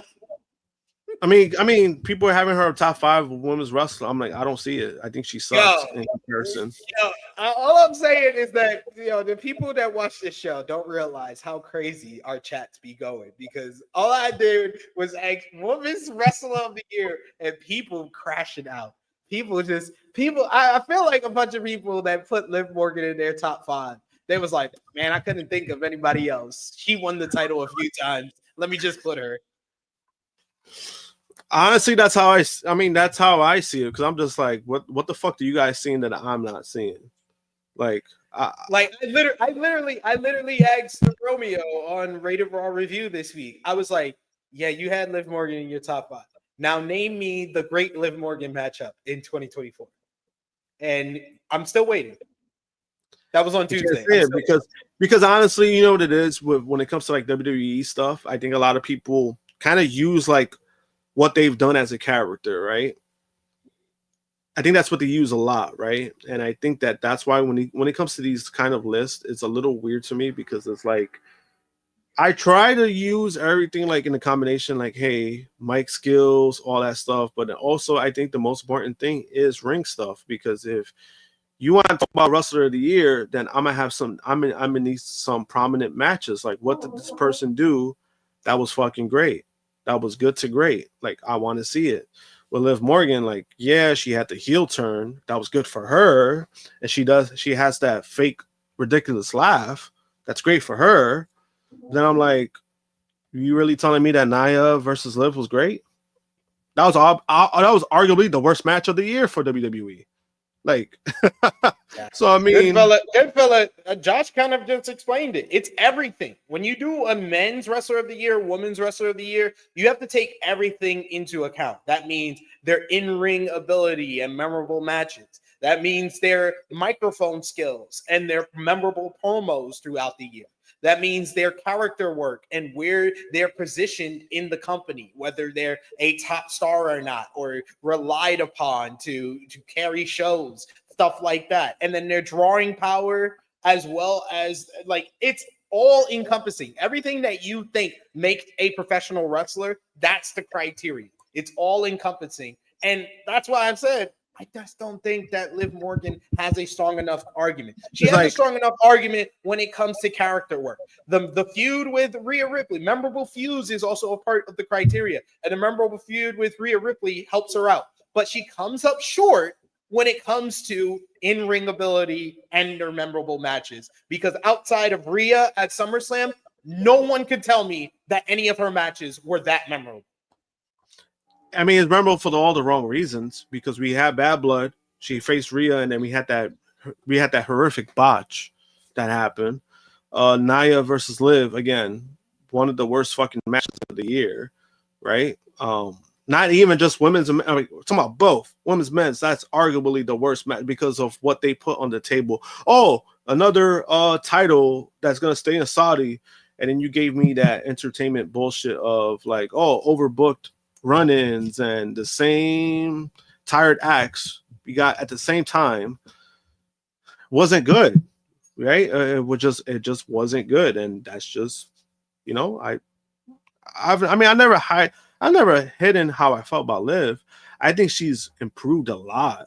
Like, I've given her credit for that. From where she started out to now, she's improved a lot, and she does try new things, right? I think you can appreciate that. She does try new things in the ring, but if I'm being critical and if we're doing a list, I mean, I'm like, how is she top 5? What did she do that's more than the others? And I'm like, or you can really say, oh, she won the title. Okay, Io won the title. That's literally the only argument you got is that, oh, she's the women's world champion. Okay, Becky Lynch was the world champion. Becky Lynch was the world champion this year too. And like, this is the thing: the people that are arguing for Liv are not even making the best argument. The best argument you could make is that she became a draw this year. She is top 10 for 2024 in merchandise movement. She actually is a draw for the company, and she was drawing good ratings during the peak of the Rhea Ripley storyline in the summer. So you could, I feel like I'm trying to help the people that want to make the Liv Morgan argument. There's better arguments than the ones y'all are choosing. But I agree with Mr. Bonda. Jordan Grace got a much better argument for Women's Wrestler of the Year. And I agree with Mr. Two shows. She was on 2 companies. She was showing up in 2 different companies. Yeah.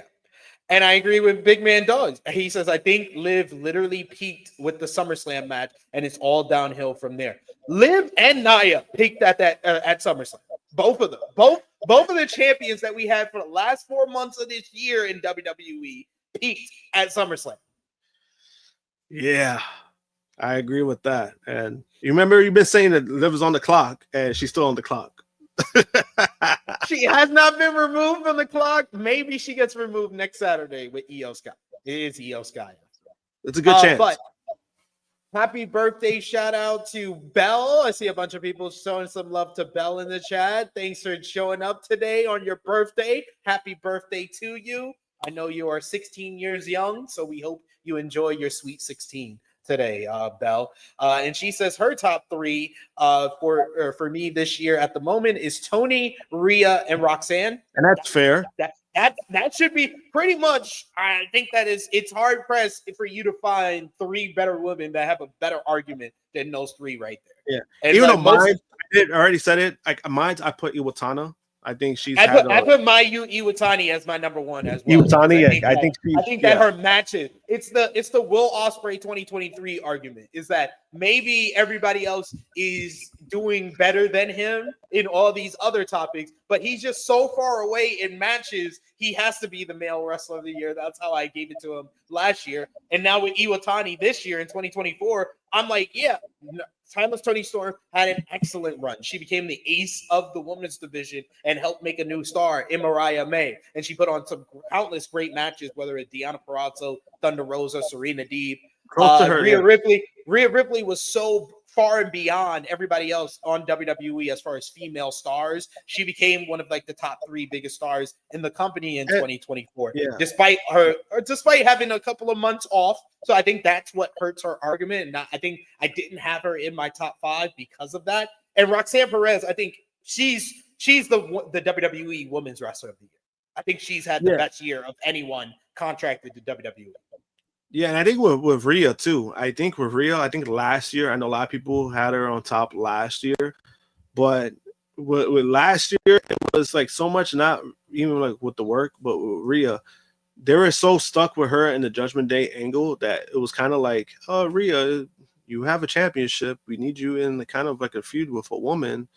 But they were so prominent with all the Judgment Day stuff. And then when it came to this year, it started to come together. And I think that's why it was kind of frustrating when she got the injury when she did. Because I was like, fuck. Like, she started having good matches. She started looking good. She started looking like a fucking badass. And then she had a good match at WrestleMania, opened the show. People were super happy that she won. I was surprised that she won. I thought they were going to give it to Becky. But Becky put Rhea over. So I thought like there was like some momentum where it was like, oh shit, like she hit a year being a champion. This could arguably be like, oh shit, could even go longer, and it's proving that she's legit, like getting there. Then the injury happened, and like I think that's why it was kind of like such shitty timing because of that. Because it started to get there, and then boom, it kind of just got cut. That's kind of been like the theme of WWE injuries in 2024. Punk comes at the worst time. Rollins comes at the worst time. Rhea comes at the worst time. Bronson Reed comes at the worst. Like, yo, that's like 4 different injuries that came at the worst possible time it could happen. It sucks. Damn. I mean, shit happens. It sucks. And I think even with Toni Storm, she's had time off, but has nothing to do with injury. That's just storyline based because she did work like the Stardom show. Like she was doing stuff outside of AEW, but I think she did some like not only like character work when it came to Toni Storm, but again, she was also another person where like her matches were okay because we get it. It was more of a gimmick, but then all of a sudden, like out of nowhere, she started to pick it up again. Like the Toni Storm that I was used to seeing, all of a sudden she had like a streak of like good matches, and I was like, Thank the you, fuck? Azumi. Azumi brought her working boots from Japan earlier this year, and then she started having good matches. I was like, what the fuck? Literally, ever since I made that joke on this podcast, she started having great matches. It was like, yo, I said it. She found the working boots. But yes, some good arguments in the chat. Willow is another one. I think she had a very underrated year as far as like accomplishments, great matches. She had a very strong year as well. I agree with Big Man Dogs. Obviously, as so many hipsters tell me that Saray is not only just the women's wrestler of the year, I've been having hipsters tell me that Saray is the wrestler of the year. But I from the stuff I've watched, she is enough that I put her in my top 5 because yeah, she's been like an ace for Joshi wrestling in Japan for the women. So there's a lot of good picks. I just don't think Liv Morgan is one of them. But teach his own. And yes, good fella, I do agree. Bailey always making people shine, don't get enough love, and I honestly feel like Bailey should be on everybody's top 10, but WWE booked her out of people's top 10. Same, and it's unfortunate because she easily had one of the best women's matches of the year with Io at WrestleMania. That was such a great fucking match, and it was unfortunate because we had a mid build up. She was not even in any of the advertisements. None of them were. You know, it's unfortunate. Shit like that does matter. Like if you want people to care, those kind of little things do matter, especially with WWE. They get praised for their marketing and promoting. That was one of their down periods. That was like one of their down moments when it came to WrestleMania 40, promoting the WrestleMania 40. Because obviously you have like the Rock stuff, Roman, Cody, Seth. You're not going to get past that. But at the same time, this woman won the Royal Rumble and earned her shot. That should at least be something. Like, what the fuck was that? Like, that was weird to me. Yeah. But finish up with Raw news. WWE is looking to lock down Gunther to a new deal for years to come. PWInsider.com reports that the WWE World Heavyweight Champion Gunther is in the final stages of a new WWE deal. Per the report, the top WWE star is either at the end of talks or has signed a multi-year deal with the company. The financial terms of the deal were not disclosed, but congratulations to Gunther if the reports are true and that he has re-signed. Speaking of people that re-signed in 2024, though, Drew McIntyre made his return on Monday Night Raw and was reportedly it was sooner than was originally expected for him. PW Insider reports that while WWE Creative had been talking about how McIntyre would make his return to TV, it was not expected to happen as soon as it did. The belief backstage in WWE was that McIntyre's return was moved up by a few weeks due to Bronson Reed going on the shelf via his injury at Survivor Series WarGames. McIntyre had been advertised for holiday weekend live events, including the traditional Madison Square Garden show, so he would have been back in the ring by then regardless. How surprised were you to see McIntyre on Raw this week? Very, because I know he wasn't really promoted. I didn't expect it to be that soon, because I know he was projected to be out a little bit longer, even before all this stuff came about. But I also like the fact when this guy when they showed Drew again, he had him in the hoodie, and he automatically knew it was Drew McIntyre. Like, he didn't fuck around. It's Drew McIntyre, and that's when he took off his hoodie. Like, the second time he's done that with Drew. He's like, I know this guy. I know that hoodie from anywhere. I mean, it was cool seeing him. It was good seeing him. And I think there's not so much like, oh, he was definitely missed on WWE programming, but I think this was having him on board. I mean, that's good, especially somebody you're kind of pushing, not really pushing, but he was being prominent on TV. Once you have that person out, I think that Drew is the best second thing you could go with. So, I mean, hey, you paying him the big money. Sometimes you got to cut your vacation short. So, makes sense. I'm interested to see how Drew factors into WrestleMania 41 plans now and Royal Rumble as well. So I want to see where he's positioned as we go into 2025. But finishing up with WWE this week, WWE NXT They did 593,000 viewers. The show featured the Last Chance Iron Survivor 4-way matches as Ren Sinclair beat Cora Jade, Jada Parker, and Kalani Jordan in a pretty fun opener, while Eddie Thorpe defeated Lexis King, Cedric Alexander, and Axiom in a good 4-way main event for both Eddie Thorpe and Ren Sinclair to move on to the men's and women's Iron Survivor Challenge coming up at Deadline tonight.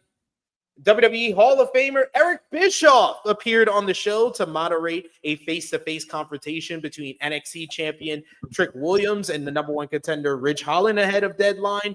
After Trick called Ridge boring and vanilla, Holland laid out Trick with the Redeemer DDT on the announce table. Trick was stretchered out of the arena and questioned if he would make it to Deadline.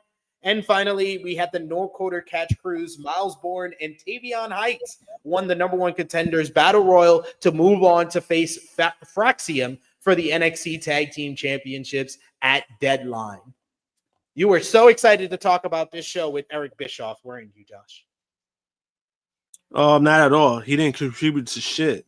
His appearance was a waste of time. Like, there was no contribution to what he did. He just, he glazed Shawn Michaels' ass with NXT, and that's all it was. His appearance was. Pretty much. This is the real revolution. Shut the fuck up. Big Man Dog says, am I tweaking or is Ridge Holland a good promo now? You're tweaking. Anyway, moving on. He's always tweaking. That's nothing new. That's nothing new. A good promo? Get the fuck out of here. AEW, we're moving over to AEW Dynamite. Dynamite this week, once again, below 600,000 viewers, but up from their bad viewership for the Thanksgiving Eve episode. They did 586,000 viewers this week.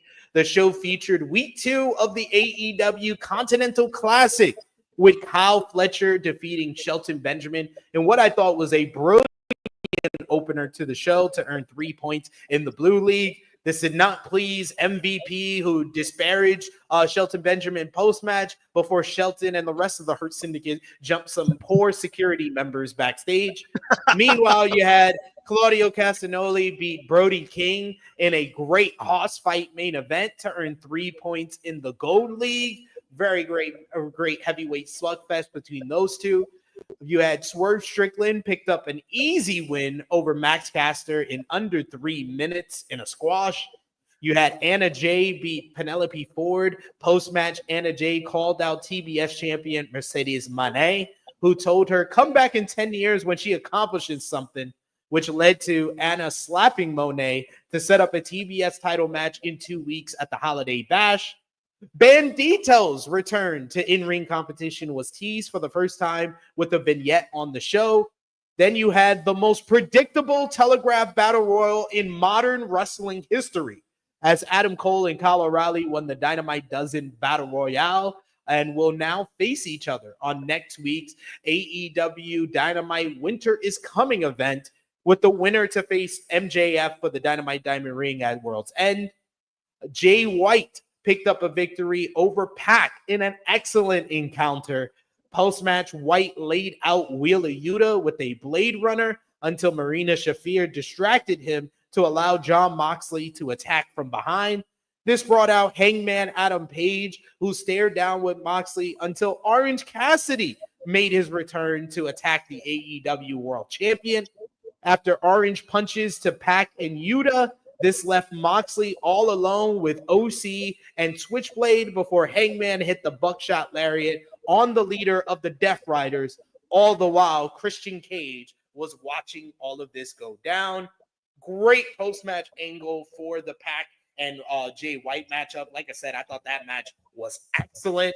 And 3 really very good to great matches on this week's episode of Dynamite. I thought this was an improvement over the last couple of weeks, and especially, most notably, smaller building, smaller crowd, better crowd, louder crowd. Keep doing this shit. What did you think about Dynamite this week? Same. I thought it was a really good show. The Continental Classic hasn't disappointed. We've been getting some really good matches. Brody, and Claudio didn't disappoint. That shit was crazy. I thought the right person won. I know a lot of people wanted Brody, but I thought the right person won in that match. I've also kind of liked what they've been doing with the heels when it comes to these matches, right? Because, you know, you can't win, you know, like obviously they don't want the whole aspect of it is like, you know, nobody gets involved, no interference, right? You can't cheat, but I kind of like the fact that the heels have been like doing some dirty shit to still like do their dirt. I just didn't need the two on the same show.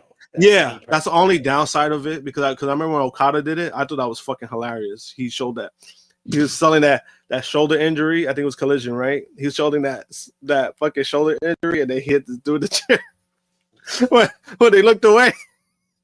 But I think two in the same show, I was like, but I mean, it is what it is. The Hurt and Syndicate stuff was great. The dumb beating the shit out of those, that was hilarious. Every time somebody just came out, they threw him on the gate. That was great. But also, I mean, hey, you're promoting them as these guys, right? They've been saying we hurt people. You gotta do it. You gotta hurt people. And unfortunately, the fucking security that don't do shit, they were victims. So deserving, I guess. Yeah, I mean, overall, it was a good Dynamite. I like the fact that they were in a smaller building. I know this guy tried to laugh about it, but I mean, you want to laugh at that, or do you want to laugh at them being in a fucking 10,000 building with 3,000 people, and you're still making fun of them, showing us pictures of half empty arenas where it doesn't really do anything for nobody. You know what I mean? So I thought it's a good move, and I think it's a good move going forward because I have been checking out like their graphs and like their seatings. They are doing smaller buildings, and they've also been selling better. Like the percentages have been better when it comes to that. So obviously it's a strategy, and it's a good strategy, and I think they need to stick with it. Yeah. They need more of like this episode. I think the best thing about this episode is that everything on the show kind of had a purpose, especially the matches. They had video packages to hype up the matches or a promo to hype up the matchup. I thought that all the matches worked and got the right amount of time, especially Swerve versus Max Caster. And I thought this was the best presentation of Max Caster in a year and a half. That's what they needed to be. No, that's what that match needed to be because I know Swerve has I don't think it's Swerve himself, but what I've seen with these Swerve kind of matches sometimes where he has a good match, but then at the same time it's kind of like Swerve should be squashing this dude. He shouldn't be in a match this fucking long with somebody. And that kind of is detrimental because I think sometimes squash matches are needed. This was a good example of it being needed because Max has been running his mouth. All he does is talk shit. He calls himself the best wrestler in the world, and he fucking lost in 3 minutes in a fucking squash match. That's what that needed to be. Yeah. Agreed. 100% agreed there. And I see a lot of people saying the C2 is helping out a lot. But we had some big news in the C2 this week as Juice Robinson was pulled from the AEW Continental Classic due to his injury. He suffered an injury in a matchup over the weekend against Will Ospreay on Collision. Tony Khan posted to Twitter on Tuesday and noted that Robinson cannot complete the tournament and that Komander will take his place in the gold block. New Report had an update on Juice Robinson's injury status following his removal from the AEW Continental Classic. Fightful Select reports that Robinson got X-rays on Monday that confirmed a break in his fibula as opposed to his foot. Robinson appeared at WrestleCade over the weekend and was hoping it was a bad sprain. The report notes that AEW knew by the weekend that it wasn't likely Robinson would be able to continue in the Continental Classic. What do you think about Robinson's very badly timed, this seems to be a theme of this episode, badly timed injuries and his removal from the Continental Classic and replacing him with Komander? I think that the I'm hoping for the best with Juice Robinson. Hoping he can make a speedy recovery because he was just coming off of a major injury just earlier this year and stuff like that. But having him be replaced by Komander was so fucking lame in the way that he did it. Just announcing it for no reason. Like there's no prestige in the Continental Classic. This guy that loses to everybody gets to be in the Continental Classic. Yet Buddy Matthews, who won the four-way full gear, wasn't the first alternate. I think yeah, I mean, I agree with that, but I also think what you just said about Komander, I think that's exactly why he was added, because I think he's going to be the fall guy in a lot of these matches. He's going to give out great performances, but he's going to be the fall guy, and I think that's exactly why he was added.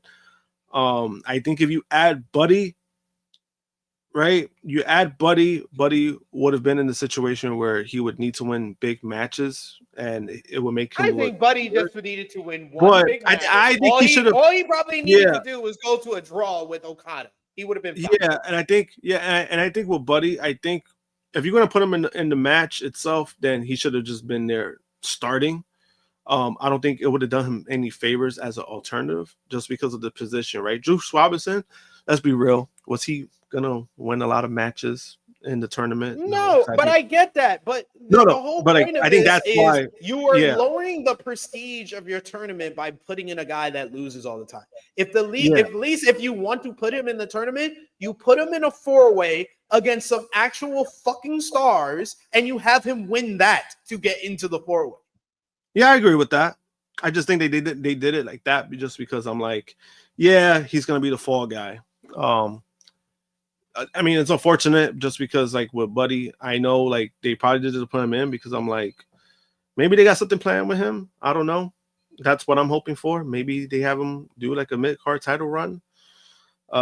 Maybe that's why they didn't put him in. I don't know why. I wish I would know. But the whole Komander stuff, I know Dave wasn't happy about that either. He was just like, well, why was it Komander, right? He was pretty, like, not upset, but he was just like, same thing. Same reaction. It doesn't make sense. It just doesn't. Yeah, like, there's a way to do this, and it's not the way they did it. Yeah, I agree.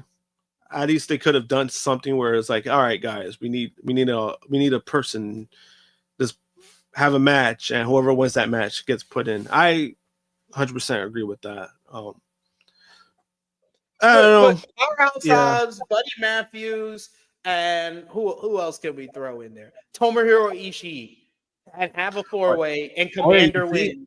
And he gets you know, it's funny because even if you add Ishii, guess what? Ishii would have been the fall guy too. He would have been the fall guy too. Yeah, that's what that would have gave us two different options to put in this spot to fill in for Juice Robinson, because it literally feels like this was just all right, it's just again like our roster can lose all the matches that Juice was and I think and then also I think, like, if you do put in, but like, say if he was the alternative, guess what? Then you're changing a bunch of shit around. Like, guys who probably would have won, you're changing that around. So, and I think, like, they're putting him in because I'm like, oh, he's probably going to lose to this guy. Juice is probably going to lose to this guy. Juice is probably going to lose to that guy. All right, let's pick a loser. That's the only way I'm defending it. I'm only defending it because I'm like, I think he was going to be the fall guy, and I think that's the direction they went. But I do agree. There's a lot you did make good points about, like, they should have done it this way. They should have done it that way. You know, this is a tournament that could have helped Buddy Matthews, but at the same time, I'm like, if you didn't put him in the beginning, don't put him as an alternative. That's how I view it. We have an update on the Lucha Bros, which seems to be going on every week on the show. Penta El Zero Mero this week is no longer on the AEW roster page. The company's roster page on its official website no longer lists the star, who reportedly became a free agent at the start of the month. As previously reported, Rey Fenix is still under contract with the company and is still listed on the roster page. No word on where Penta will end up next, though it was reported that he was in contract with WWE there was also been reports that he is the subject of heavy demand on the independent scene. What do you think? Do you think that Penta is going to wait out, take a couple of independent bookings as he waits for Rey Fenix's contract to expire, or will Penta sign with WWE before Penta is out of his AEW deal? I think Penta will sign with WWE right away.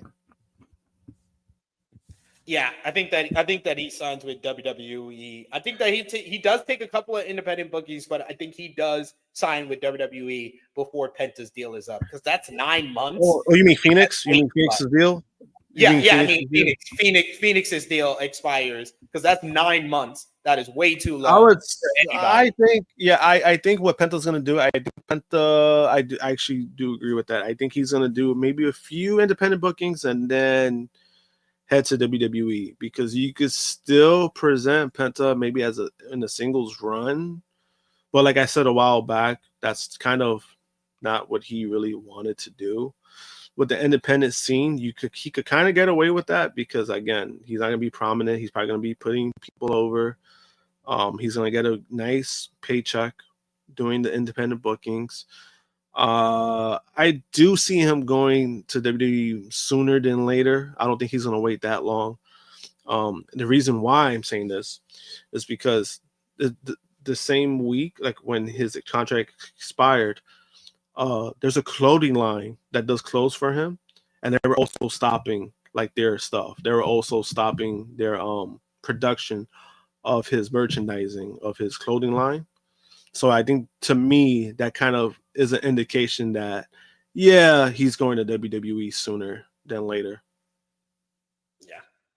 Speaking of luchadors in AEW, though, Fightful Select had an update on the recent absence of Hologram, aka Aramis, from the AEW television product, who hasn't appeared on AEW TV in the last 2 months. Per the report, Hologram is said to be dealing with an injury. The wrestler reportedly suffered a serious ankle injury that's kept him sidelined as of late.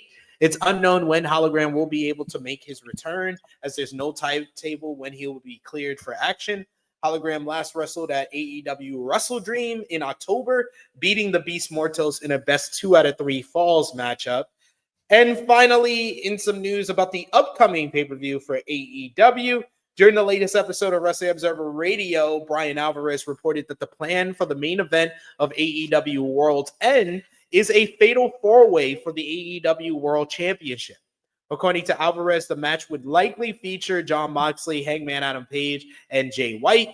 It's unknown who the fourth will be at this time, but it could be Christian Cage. He said, "I believe that it is a 4-way. In fact, I was flat out told it will be a 4-way, but I was not told who the 4 were. I think Hangman Page, Jay White, and Moxley are 3 of them, but I'm also not sure Christian Cage is going to be the 4th guy. But if he's not, I don't know who the 4th guy is going to be." But I think we got our answer on Dynamite this week with the return of Orange Cassidy. And I think that was the right move to make, because Christian Cage using his title shot in that matchup in a 4-way wouldn't have made any sense at all. So I'm glad that they brought Orange Cassidy back, put him back into the main event scene, so we have a longer time with him at the top of the card. That's going to help him long term.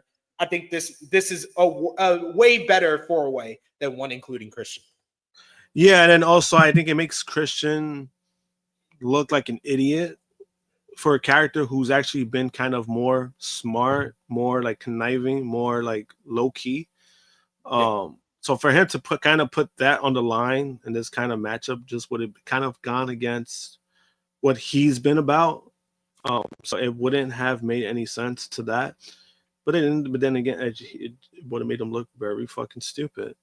So I think having OC being the 4th person, I think not only is a better pick, but I think makes it more fun. Like, Christian's a good wrestler, don't get me wrong, but I think OC kind of works out in a fatal 4-way a little bit more, because he does have like those kind of hot moments where it could work out. And I think that just makes a better sense for a fatal 4-way. Like, if you're going with that, if that's what you guys are going with, I think that's the right direction.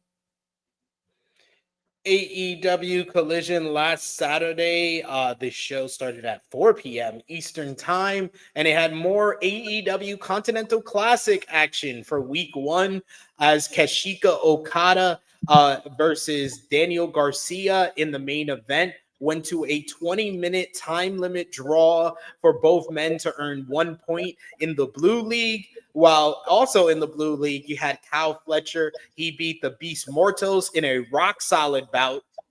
You also had on the show, Will Ospreay defeated Juice Robinson in a very good opener to earn 3 points in the Gold League.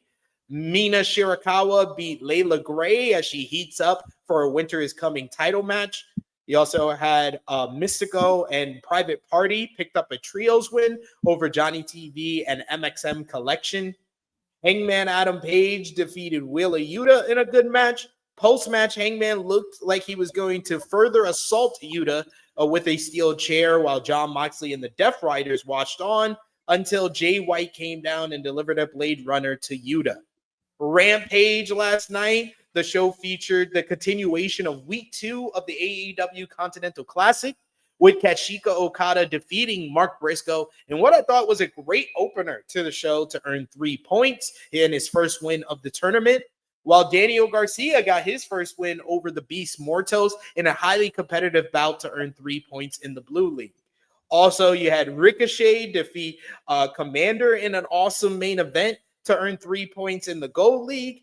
And Chris Jericho called out Matt Cardona following his challenge for the ROH World Championship coming up at Final Battle. Jericho has said that Cardona has accomplished a lot in the past 5 years, but he's still just Zach. This led to a brawl with Brian Keith helping Jericho lay out Cardona, with BK hitting him in the head with his cowboy belt buckle. But we'll talk about what else happened with Cardona and Jericho this week. But what did you think about the Continental Classic action on Collision and Rampage this week? I mean, it was fun. The Okada Garcia match was really good. And I thought the draw was a good call just because, Garcia just did win his TNT title and you're trying to have something significant with him. So that kind of made sense. Having, he almost won too. So it's not like it's bad for him. Like he was close to winning and then there was a time limit that basically saved Okada. But the matches have been fun. I've liked this tournament ever since last year. It's just a unique kind of thing that we don't really see a lot on TV. It's just funny that, people, there's that one idiot on Twitter, I forgot his name, but he just makes up a lot of dumb shit that he was like calling it all elite tournament wrestling. But I'm just like, you do know WWE has had 23 tournaments this year, right? And AEW has had 6. Yeah. This is why though, Josh, I don't mention these idiots online because these idiots say a lot of stupid shit that it's not even worth it. I think he ended up deleting his tweet after because he was just trying to talk shit, and then once I mentioned that, he kind of just looked fucking stupid. Because I was just like, the whole tournament aspect is like whatever, but it's like if you're gonna complain about it, be consistent. And the Continental Classic has been fun, right? It's a good segue of like. And it's different. It's not like, hey, the one match eliminator, boom. It's basically an inspiration of the G1 Classic. And obviously it's shorter than the G1, but that's basically where it's based off from. And I think TNA kind of did something similar to this too, right? Years ago, where it was like a point the Bound for Glory series. Yeah, the Bound for Glory series was the point system. I think that kind of makes stuff more fun because it's different. We don't see it a lot. So, I mean, the matches themselves have been really good. I haven't really have no complaints that much. It's going the way that I kind of expected so far. That is good. Now we got a long story, guys. Strap in. Ryan Nemeth found himself in the news this week as he reportedly sent a complaint to AEW executives stemming from his AEW exit from the company, which he says was over issues with CM Punk. Fightful Select reports that they have obtained the complaint, which was sent to several executives in the company and dated September 12th. The complaint from Nemeth features a timeline of events he says occurred and demonstrated abuse, harassment, and threats he faced while working in All Elite Wrestling. Nemeth says that the abuse stemmed from Punk, and his actual issue is that AEW did not respond to any of the incidents, and that he was encouraged to cut a promo that antagonized Punk, who is described as a former AEW talent who also had an undisclosed, not publicly known, executive, producer, manager title with AEW. In addition to the timeline, Nemeth says in the statement that he has emails, texts, phone call logs, and other records supporting his side. The report makes clear that all the below are individual complaints made by Nemeth, mainly as outlined in the complaint. Nemeth says that he contacted Mega Perquet on April 16th, 2023, expressing concerns that he would be targeted by Punk, and he did get threatened by Punk in the locker room on June 21st of 2023. The incident was reportedly over the previously reported tweet where Nemeth called Punk the softest man alive, which Nemeth claimed was an in-character post. According to Nemeth, he got empathy over the matter from Perquet, Tony Schiavone, and the Young Bucks, and was assured that his relationship would not be impacted. The complaint does not specify who gave such assurances. He goes on to say that he wasn't booked for 2 months after that, and that Jon Moxley, who supported him throughout the timeline, contacted him and said that the matter didn't sit right with him. He goes on to note that he contacted Perquet on July 17th, and expressed that he was upset AEW has not responded to the locker room incident, and believed AEW was going to silently fire him by allowing his exclusive pay-per-appearance deal to expire. Nemeth believed that he was being punished, but Perquet assured him that speaking up about the matter wouldn't impact his job there. Nemeth's timeline notes that he was booked for the first time in 2 months on August 12th for AEW Collision, but as previously reported, he was asked to leave. The complaint notes that Pat Buck originally said that there were travel confusions before eventually confirming that Punk demanded that he be removed from the building. As noted back then, several talent were kept off the show. The report notes that Nemeth claims he has an audio recording of some of his interactions on that day. He goes on to say that he contacted Perquet again and pleaded for some action to be taken and was flown to the August 16th episode of Dynamite, where he was, in the wording of the document, ordered to verbally antagonize the world champion, aka Punk, in a promo in front of the audience that was taped for AEW programming. He said that he spoke to AEW legal and HR that day, but that there was no appropriate response to anything in the situation. Perquet exited her position in AEW legal, and Nemeth was instead dealing with Chris Peck and Margaret Stalvey. Nemeth says that he was asked to speak to the outside counsel after the AEW all-in altercation between Jack Perry and Punk, as they were investigating the Punk matter, and said that he's been speaking up about Punk's behavior for months and was worried about being made the patsy in the situation. According to those in the company that Fightful spoke to, the conversation was more about determining how to move forward regarding Punk and AEW as opposed to fixing the issues between Punk, Nemeth, and AEW. Nemeth says that he was told that his contract would not be left to expire, despite his expressing such concerns. His last time working for AEW was on November 18, 2023, which was the week before Punk returned to WWE. Nemeth said that he believed that Tony Khan and AEW hold him responsible for having to fire Punk, which led to his WWE return. Nemeth's AEW contract expired in March of 2024, and despite his claims that Sanjay Dutt made several creative pitches for him that were ignored, Nemeth says that after the completion of the timeline, Chris Peck communicated a settlement offer that would equate to about 3 years of his salary and was contingent on an NDA on the matter being signed. Nemeth says that he appreciated the offer and wanted to discuss it, but his legal counsel said that the offer was no longer an option.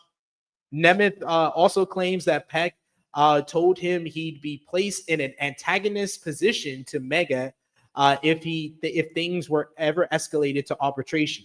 Though Nemeth says that he always had a positive working relationship with Perkay, he also alleges that Peck threatened to sue him over sending the timeline. Nemeth says that he met with mental health professionals over the whole thing and wants a change in AEW's policies as well as discuss financial consideration.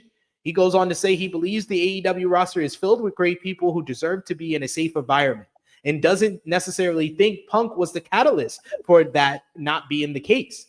He notes that his concerns were ignored by Peck and AEW and that others have communicated similar issues to Peck.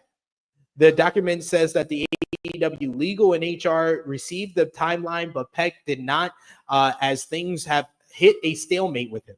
He goes on to say that Perkay, the Young Bucks, and Jon Moxley were all helpful to him in the matter. Fightful finally reports that Nemeth spoke with Tony Khan and others in the company months ago, and that Khan had considered the notion of Nemeth returning, but Nemeth did not want to. AEW has not responded to Fightful's request for comment on the matter. Dave Meltzer reported additional details on this whole Nemeth topic. Nemeth's complaint claims that he contacted former illegal rep for AEW, Mega Perkay, and expressing concerns that he would be targeted as CM Punk stemming from comments he made about Punk via social media. Meltzer stated that the people told him about the June 23rd dispute between Punk and Nemeth at the time. He stated, a couple of people have told me about it, and then they were like, don't worry, it's all settled. It's just a little disagreement. And then a couple of days later, I kind of heard of that is anything but settled. Meltzer also shed more light on a previous incident at the AEW Collision TV tapings that took place in the summer of 2023. The previous story of Christopher Daniels, Ryan Nemeth, and Matt Hardy being scheduled to work an early edition of AEW Collision, but were reportedly sent home. At the time, it was alleged that Punk did not want Daniels, who was also head of talent relations, in the building because he perceives him as being on the side of the elite over their past dispute that started about a year before. Regarding this incident, Meltzer reports that Nemeth was at the hotel before Collision, where CM Punk saw him. This later resulted in Nemeth being told not to come to the arena for work, but Punk did not want him at Collision. Meltzer stated that first he was told it was a miscommunication, a misunderstanding. Later, he was told it was because Punk did not want him there. Meltzer explained that at the time, Punk was in charge and that people were booking people without telling Punk. Ryan Nemeth also detailed in his complaint that AEW legal counsel Chris Peck communicated to him a settlement or offer equating to 3-year salary contingent on an NDA. However, AEW reportedly pulled the offer after Nemeth said that he wanted to discuss it. Meltzer reported that the settlement offer was pulled off the table because Punk was no longer with the company at the time. AEW terminated Punk both for his talent contract and his employment contract in early September 2023, stemming from his backstage incident at AEW All in London. Nemeth's complaint also alleges that he was told by Peck that he'd be placed in an antagonist position to Mega if things ever escalated. He also claims that Peck threatened to sue him. Meltzer also addressed this happening not long before Megan Parquet quietly departed from her role as AEW's head of legal. And he added, to this day, nobody's ever said what happened. She was just gone. And then there were people going like, oh, it's football season. She'll be back there after football season. But I knew wasn't coming back after football season. I knew she was gone and she never came back. According to Meltzer, Parquet was way up there in the AEW power structure before her exit.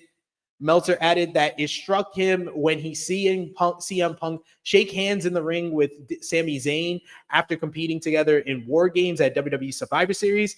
He said, I thought, you know what? If Punk hadn't gotten so mad at Colt Cabana for going out to pizza with Kevin Owens and Sami Zayn, the entire wrestling business would be different today. I don't know what it would be, but it would be different. Oh, so insightful, Dave. Meltzer indicates that the long-stemming heat and falling out between CM Punk and Colt Cabana was the catalyst of all of this. And it apparently started over Cabana going out for pizza with Zayn and Owens, who were still in the WWE at the time.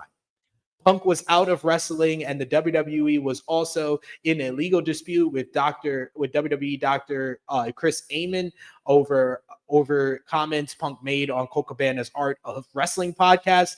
The following November, after his AEW termination, Punk would make his return to WWE in November 2023 at Survivor Series, appearing there for the first time in almost 10 years. I need a breather. Your thoughts, Josh, on all this mess with Ryan Nemeth? I can't say he's completely wrong. He was wronged by AEW, and this is not the first time we've heard of AEW not handling a backstage situation with CM Punk properly. So I'm kind of on Ryan Nemeth's side here. What about you? Kind of mixed about it.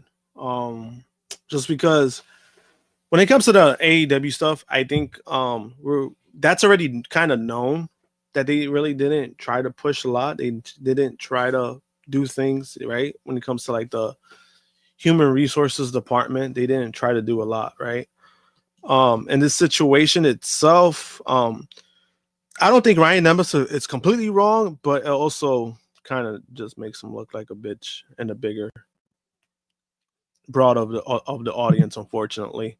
And I'm not saying that I agree with that. That's just when it comes to wrestling and you're getting HR involved and you're getting like you're getting shit like that, especially like in wrestling. It's never really a good look. But the whole thing is a fucking mess to begin with. That's why I'm like a little, when I read everything, I was just like, what? But I do think also there's parts I think he's full of shit. Like the whole aspect of like, oh, he was the reason that Punk got fired. That's complete bullshit. Because a lot of people didn't even know about the Ryan Nemeth stuff. So I'm like, you're saying that you're the reason that Punk got fired, and now they're retaliating because Punk ended up showing back to WWE. Like you're the reason. I don't believe that. At all. That's just kind of just far-fetched in my opinion. As regards to him and being booked, all this stuff, I mean, he wasn't that good to begin with. So it's like you kind of probably gave them a reason for them not to book you. Maybe this was part of it, but it's like at the same time, you also weren't that good, bro. You weren't good on the mic. You weren't that good in the ring. And, maybe that's his way of trying to convince himself, oh, this is why I wasn't booked. This is why I wasn't used. There's a whole lot of talent who are more talented and they don't get used. Does that mean because, oh, they got into it with CM Punk? No. But I just don't know the situation. But I do know there was a problem between them. Like I know like Punk did not like him. As far as the whole accusation of bullying, I wouldn't really know. Like we all know at this point how CM Punk is, right? Kind of know if he's an asshole, right? That's okay. You can be an asshole. I think there's no problem with you being an asshole. It's just how you present yourself. And with Punk, the reputation of Punk, I don't think this really hurts him. Just because I'm like, yeah, we kind of know he was miserable over there because of all the shit that was going on. So it's not really surprising. I just think Nemeth is not really. He's not really. I think he's holding back or certain things. Punk is the type of guy that once you lose his trust, you're dead to him, or he's gonna treat you like shit. And I think there was something that happened before that he's not saying, and I think that's why Punk probably treated him like shit. Again, the bullying stuff, I don't know too much about, just because when you make an accusation of bullying, I have to see what's there, like what's the bullying, like, right? Like, what did he do that you saying that this is bullying? Like, what did he do to you? Like, did he treat you like an asshole? I don't think that's bullying. I just think he's not a people person. So that's kind of one of the things, like, I would love to know. Like, he said he has proof, he has audio. That's probably never going to be released. And I wouldn't want that to be released. If it gets released, fine. That would be kind of like more gossip and more like content for us, because we can listen to it. But it is not going to do anybody real favors. And also, Punk is at the point that no matter what you do, people are going to side with him, because they're going to see it as, oh, see, Punk was right. AEW bad, WWE good. This is why he left. It's not going to really do any favors in that aspect of things. And because, you know, like with CM Punk, it's such a weird situation, because you have the group of fans like myself, who's a CM Punk fan, but can acknowledge, yeah, Phil's not the nicest guy. Yeah, he's kind of an asshole. Yeah, he's bitter at times and he's let shit go, but you can also admit that. And then you have the other side of the spectrum, where you have fans who love to smell his farts, who don't give a fuck what he does. And, you know, whatever he does, they're going to side with him no matter what. Even if he's in the wrong, they're going to side with him no matter what. And in this situation, does it make Punk look bad? Doesn't really make him look bad, but it's like, to me, it's just more confirmation. Like, yeah, CM Punk wasn't the nicest guy to certain people, but it doesn't do anything crazy.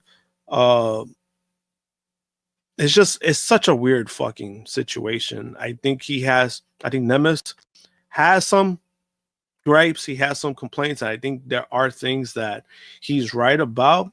I just don't think this does him any favors, like in a broader aspect of like, oh, you filed a complaint and this happened, and, you know, AEW not doing anything. I mean, you saw that coming, especially back then. And there has been some confirmation of like, they have cleaned that up. They have worked things. They have done things within HR to work on, and they have done that. I'm fine with what you're saying, but I do agree with Power Driver Finisher. Just because his reputation is that he's an asshole doesn't give you an excuse or mean, and he's exempt from repercussion. Just because I agree with that. I agree with that. And the reason why I feel for Ryan Nemeth in this situation is because there's been too many examples that CM Punk was a bully in AEW. Like, let's stop trying to act like, oh, we don't know. Oh, it's he said, she said. No. Yeah. If 100 people say you're a bad soldier and they're on the fucking line with you in the army, maybe you're a bad fucking soldier. That's what it is. Like, if so many people are saying he was this way, especially after the brawl out situation, maybe he was always just like this way. Yeah, and, you know, and for me, like when I'm saying like, yeah, he was an asshole, that is like a thing where it's like, it's okay to be an asshole, because like, if that's who you are, that's who you are. But in the job environment, that doesn't make it okay. So like, I just wanted to make that clear. All it does for me is like, it's more confirmation for me. I'm like, yeah, Punk wasn't the nicest guy. But again, a lot of his fans are not going to see it that way. And I think that that's kind of something important that you guys should kind of harbor on. Like, CM Punk, like, can we just? I think we just all need to accept. We can be fans he's not a nice. He wasn't a nice guy. We can be fans of CM Punk and also admit that maybe this man he's an asshole. He needs therapy. That's what it comes down to. CM Punk has a lot of childhood trauma that he's still dealing with to this day. Yeah, you know, and that's the thing for me. That's all I've ever wanted from like Punk fans, is just like, guys, can we stop pretending like, oh, this is always what he was? And, you know, you have Paul Heyman glazing him, saying like, oh my God, like they were treating him like he was some kind of like animal. And it's just like, stop. Like, Punk wasn't better himself when it comes to a lot of shit that happened in AEW. And this is something that I spoke about like maybe like a week or two ago, where I was like, there's arguments I can make for Punk that I'm like, yeah, he has, there's justification where he could be upset about this or that. At the same time, there are things that he's done that doesn't give him the right to do. Like, he doesn't have the right to put his hands on anybody. And the whole Jack Perry stuff happened. All that did was confirmation that, like, yeah, he laid hands on the Bucks first. The Bucks wanted to talk to him, and he laid hands on them first. That's all that did. None of that shit makes it okay. No matter what people want to say, oh, he was not the fucking defending himself, because it wasn't a situation where nobody was going to fuck him up. He decided to put his hands on people. That shit does not make it okay. And when you got somebody like that, can we just accept the fact? I'm like, this is not a guy. Like, what he does is not normal. And what you're seeing on WWE TV or wherever you're hearing about, every time you get a fucking report card about his behavior. People don't realize that his whole reporting about, CM Punk's been like that's his model citizen. No. You know what it is? It's the fucking kid who is hell on earth when the babysitter is watching them, and then their parents are around. Best kid ever. I get straight A's. I'm good. That's CM Punk. His parents are home now, and he's like, I'm the best kid ever. Yes, mommy. Please and thank you, mommy. I love you, mommy. I'll help my little brother, mommy. Look, I'm helping him with his homework. And then when the parents turn around, he's like, smacking his brother in the back of the head. Like, this is what it is. Like, he's literally being the model citizen because he wants the reports of him being the model citizen out. And then also, this is legit his last chance. Like, because if it does not work for WWE, the guy is done. Why? Because he burned his bridge with the AEW. He's not going to TNA. He is sure as hell not going to Japan with the working relationship with AEW. This is legit his last chance, right? And now I'm not saying like, oh yeah, like there could be a side of CM Punk where he's actually being around nice people and all this shit. Maybe it has maybe changed him a little bit, right? People could change, and I'm not saying that he hasn't changed and he's only this because he has to act up. Which there's a part of me that's like that, yeah.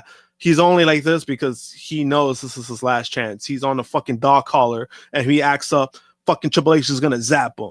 Like, I do feel that way, but there's also a part of me where I'm like, yeah, if you treat, and I noticed this with Punk, real life, Phil Brooks, I know this with Punk for a fact, right? If you treat him with respect, if you aren't on his good side, guess what? He's gonna have your back. He's gonna fight for you. The moment you burn that bridge with him, it's done. Like, he's gonna fucking go scorch earth. And I think this whole situation with Ryan Nemeth, I don't think is any different. Now, there could be a possibility where he just never liked the guy, but we all know that Ryan Nemeth, when he joined the All Elite Wrestling, he was on the elite side. Like, he was on their side. He was always showing up on being the elite. So he was already within their circle of people. That's not a surprise. So maybe there was a part of him that felt some type of way because he was on their circle, which that's a CM Punk problem, if that's true. Because I'm just like, bro, we're grown fucking people. Like, I'm cool with people I'm pretty sure that you're not cool with, but that's not going to affect my friendship with you. You know what I mean? Like, because it's like, hey, if you guys have beef, that's on ya. But if this person ever did me wrong or whatever the case may be, then I'm not gonna like really pick sides because I just don't roll like that. Now, if you do something to me and you fuck me over and you fuck like that person over to an extent that I can't defend you on, I can understand that. But if Punk's beef with Ryan is based off, hey, you're cool with the elite, I don't fuck with you, that's petty as fuck. Like, that's where it's kind of like, yeah, like, what? That's where I said, like, if that's the case. Because I don't know if he did anything wrong. Like, big man dogs. Let's stop the cat. Punk did dislike Kenny. He was placing Kenny in the same fucking. He didn't say the Young Bucks. I think you're confused with Kenny. He was talking about the whole elite. Just because they talked it and they squashed it after the shit happened doesn't mean that Punk didn't never dislike Kenny. He literally did a whole press conference talking shit about Kenny and the Bucks. Let's stop the cap. Stop the cap. Yeah. And then also, I think it's confused. I think where he's getting confused with is Kenny is the one that didn't say anything bad about Punk. That's where it's Punk. Yeah. And really... literally, Big Man Dogs, you're misquoting him. He said, I thought me and Punk were always on good terms. I think is literally saying, in my mind, I think we're on good terms. You're not saying anything about what Punk thought. Yeah. That's and he hasn't really. The only thing we've seen Punk say about the Elite was that press conference. Ever since then, he has not said nothing when it regards to that. I mean, we know how he feels about the company, but I mean, it wouldn't surprise me if he doesn't like Kenny, because he puts him in that same category. Even though Kenny saved his damn dog, but. I know Big Man does. You a true blue Punk fan, so you're trying your best. But I'm sorry, I got to Dikembe them. I'm sorry, Big Man dogs. Just be fucking real about Punk. You can still be a fan and just say he's done shitty things. It's okay. I say it all the time. I like seeing Punk as a performer, but he's not that good of a person. It's okay to say it. I love that. Even though, again, I've met Punk a few times, and I've always had great interactions with Punk.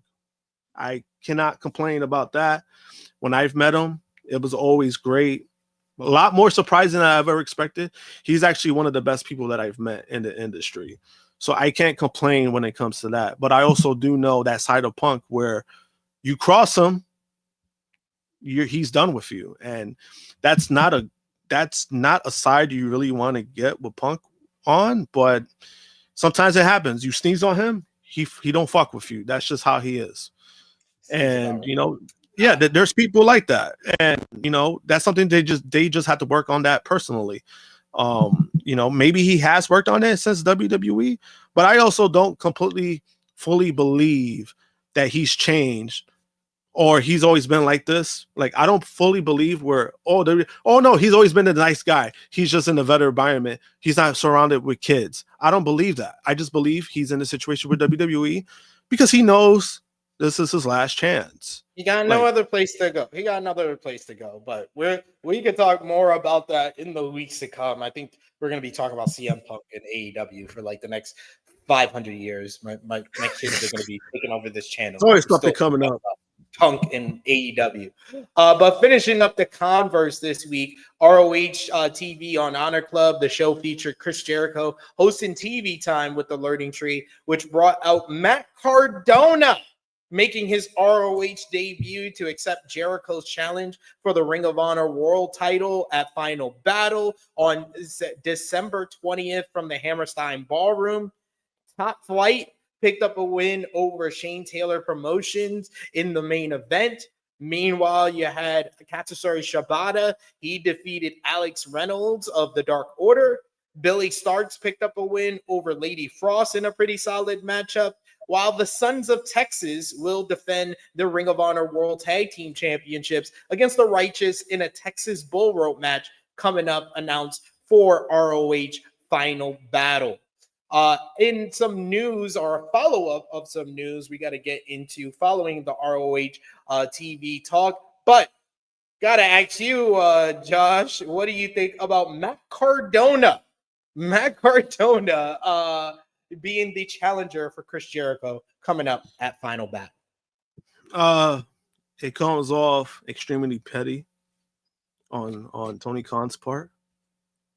Because Matt Cardona not only associates with GCW, but he was like their biggest draw for the Hammerstein show. And now he's gonna be at Final Battle.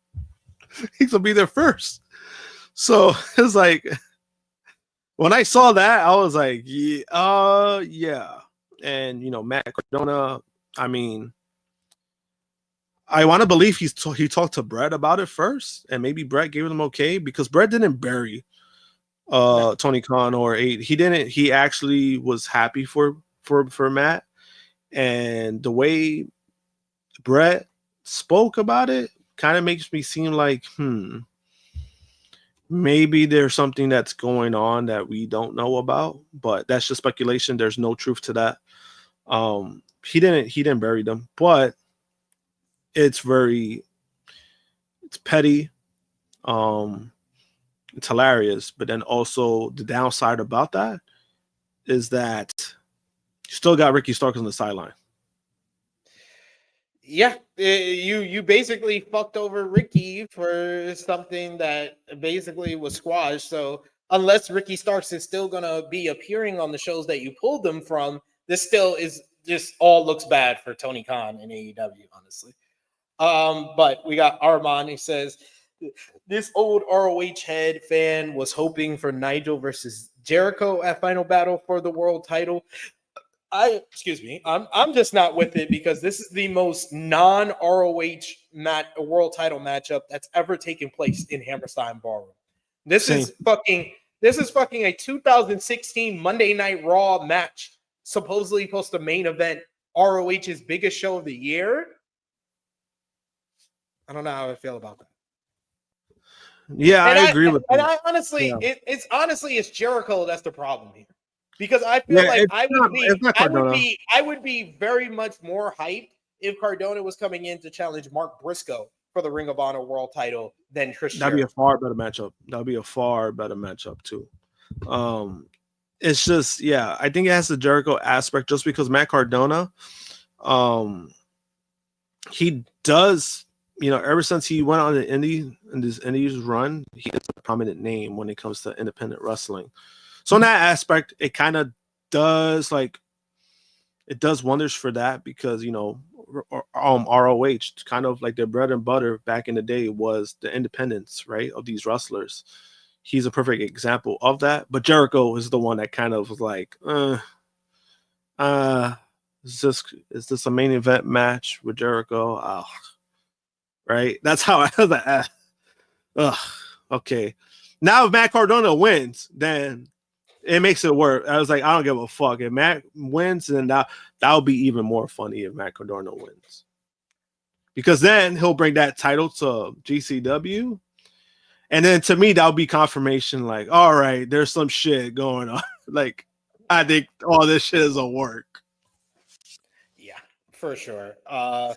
G Russ, no, I was correct with saying Raw 2016 because that was the last time we saw this matchup of Zack Ryder versus Chris Jericho. It was Raw in 2016 when Jericho was feuding with AJ Styles. Yes, whoever was around for that. Power Driver Finisher says Jericho has been hit or miss on AEW, but keeping it small and simple is fine. But goddamn, a whole ass title. Come on, TK. Like you can just give him 1 minute on Dynamite. Yeah, like that was the perfect use of him, the New York Minute.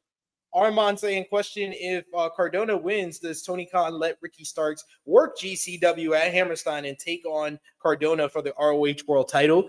I would love it if this was a whole angle to do that, to do an ROH World Title match at the Hammerstein at GCW's show where Cardona beats Jericho and then Starks does work the GCW show at the Hammerstein and he beats Cardona for the title.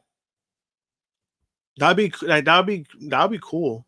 I mean, I wouldn't mind that, and it gives some buzz for both companies, because they do need it. But then it also will help out GCW, and I think they do need it more because they are independent. And that's kind of my hope on things, where it's just like we discussed it last week. Obviously, it's a shitty situation because what Effie said wasn't right. But at the same time, I mean, he's not the owner of GCW. He's kind of more of an ambassador, I would say, right? I think that's a fair label to give Effie. He's an ambassador of GCW. But then the one that hurts the most is Ricky Starks because you're taking away his booking. You're taking away, maybe Ricky. I mean, he does still get paid for that. So it's not like it hurts him in that aspect, but it's the aspect of wanting to see him wrestle again. And I think a lot of people do want to see that because he is a great talent.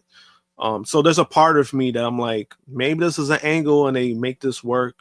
Maybe they go around it because Brett has not said anything bad about AEW, and I don't think he should be blamed or get the blame for anything because he hasn't. He's been very chill for the most part, and he knows for a fact. He knows the moment he burns his bridge is not good for the company, for his brand. So there's a part of me I'm like, I hope that this is like one giant angle, and it ends up working out. Even if Ricky does win the ROH title, you know, for a lot of people, it might not be ideal, but it's something, right? I think it'll be something for him. I think it'll be cool. And if you want him to work, right, you got to get him on the swing of things. He could do a bunch of shit in these things, and even kind of have an ROH title and defend it on the road. That would be fun to see. Yep. As previously reported last week, AEW pulled Ricky Starks from his planned GCW appearances this month and next month. He was supposed to first Matt Cardona on December 14th at Highest in the Room. This was said to be due to comments made by FE about Tony Khan's father, Shahid Khan. In the latest episode of Game Changer Weekly on bodyslam.net, FE appeared and gave his thoughts on the situation, Tony Khan and AEW in general. On Ricky Starks being pulled from the GCW shows, he says, I can't speak for Ricky Starks, right? I want the best for Ricky. That may be at AEW, that may be at WWE, that may be out here on the indies, that may be with GCW.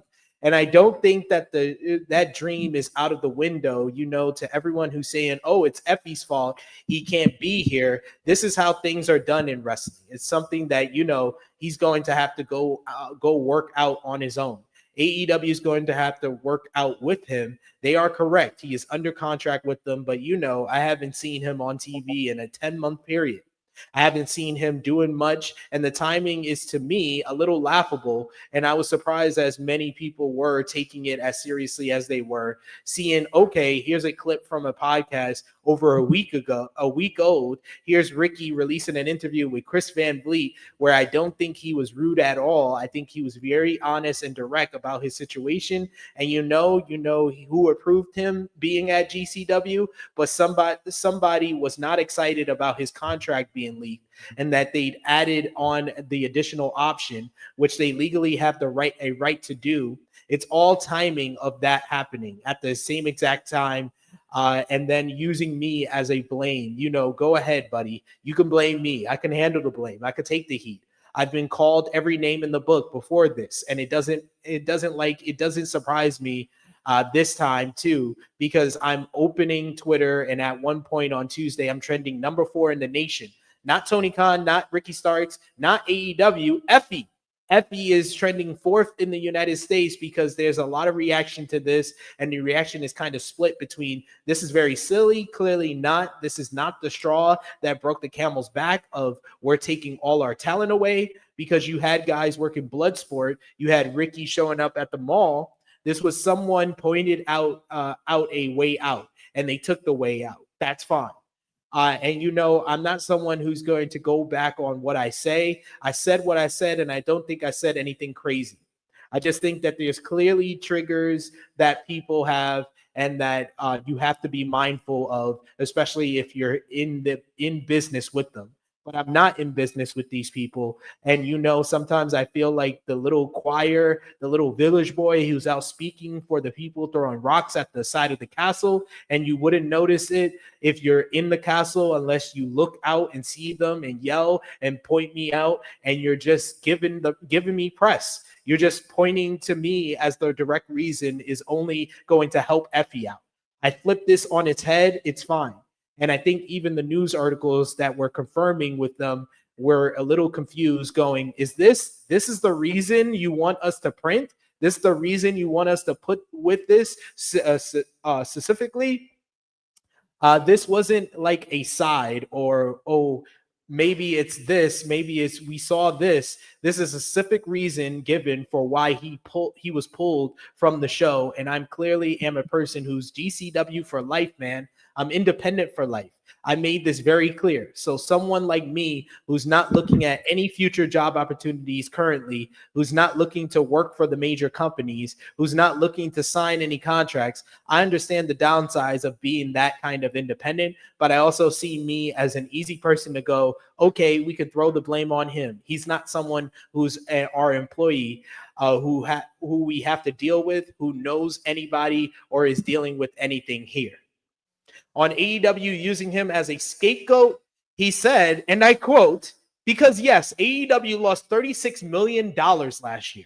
That's public knowledge, public information.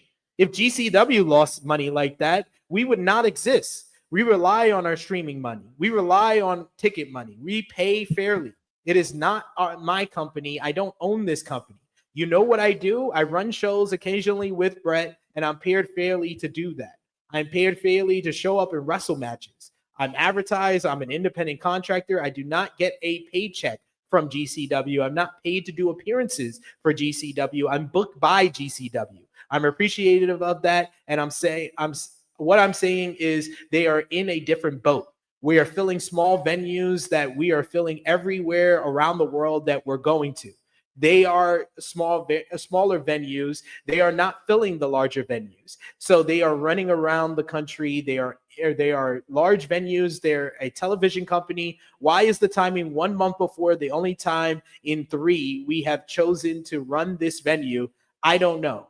Did it upset me? Personally, it did. Does it make me want to work harder and put on an even better show for our people? Absolutely.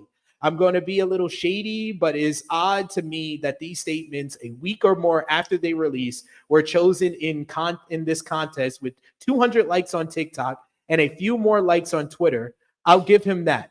To be the reasoning to pull Ricky Starks, I think it's clear that like Effie can talk all the shit Effie wants, and it only matters if it benefits you to shun Effie from talking shit.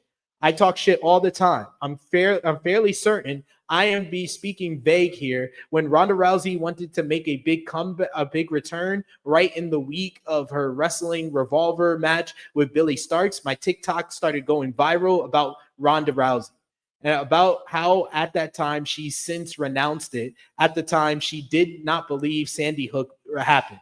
She had questioned the existence of a school shooting. At the time, she made very transphobic statements towards partners and people in fights that were asking to have fights with her. And at the time, and still, she was a terrible professional wrestler. This video goes up, and she has one Ring of Honor match that weekend, and then the week after, for some reason, she has announced as retiring from wrestling.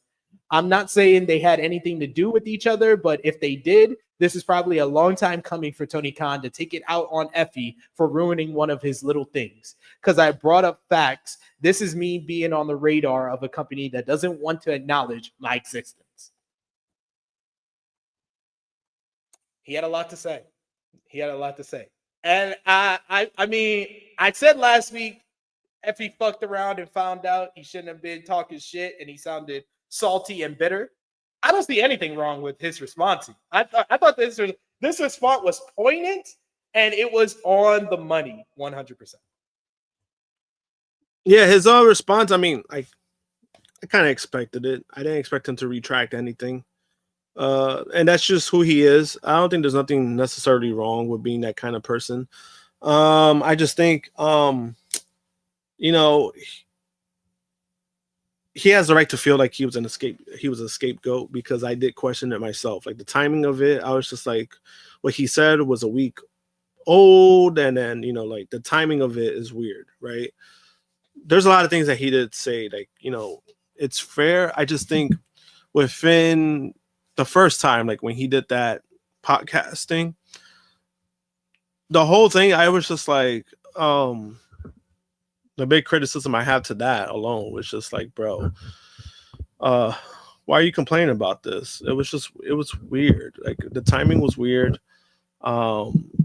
It doesn't, GCW doing the show a month after AEW, I don't think there's really no real connection to that, because again, AEW had the Hammerstein booked for a while, and they had all weekend. They had the weekend.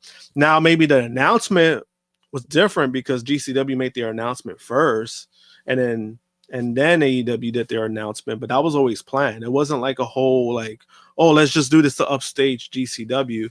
And I think that that's how he took it, which he kind of did admit, like he was, he felt some type of way about it.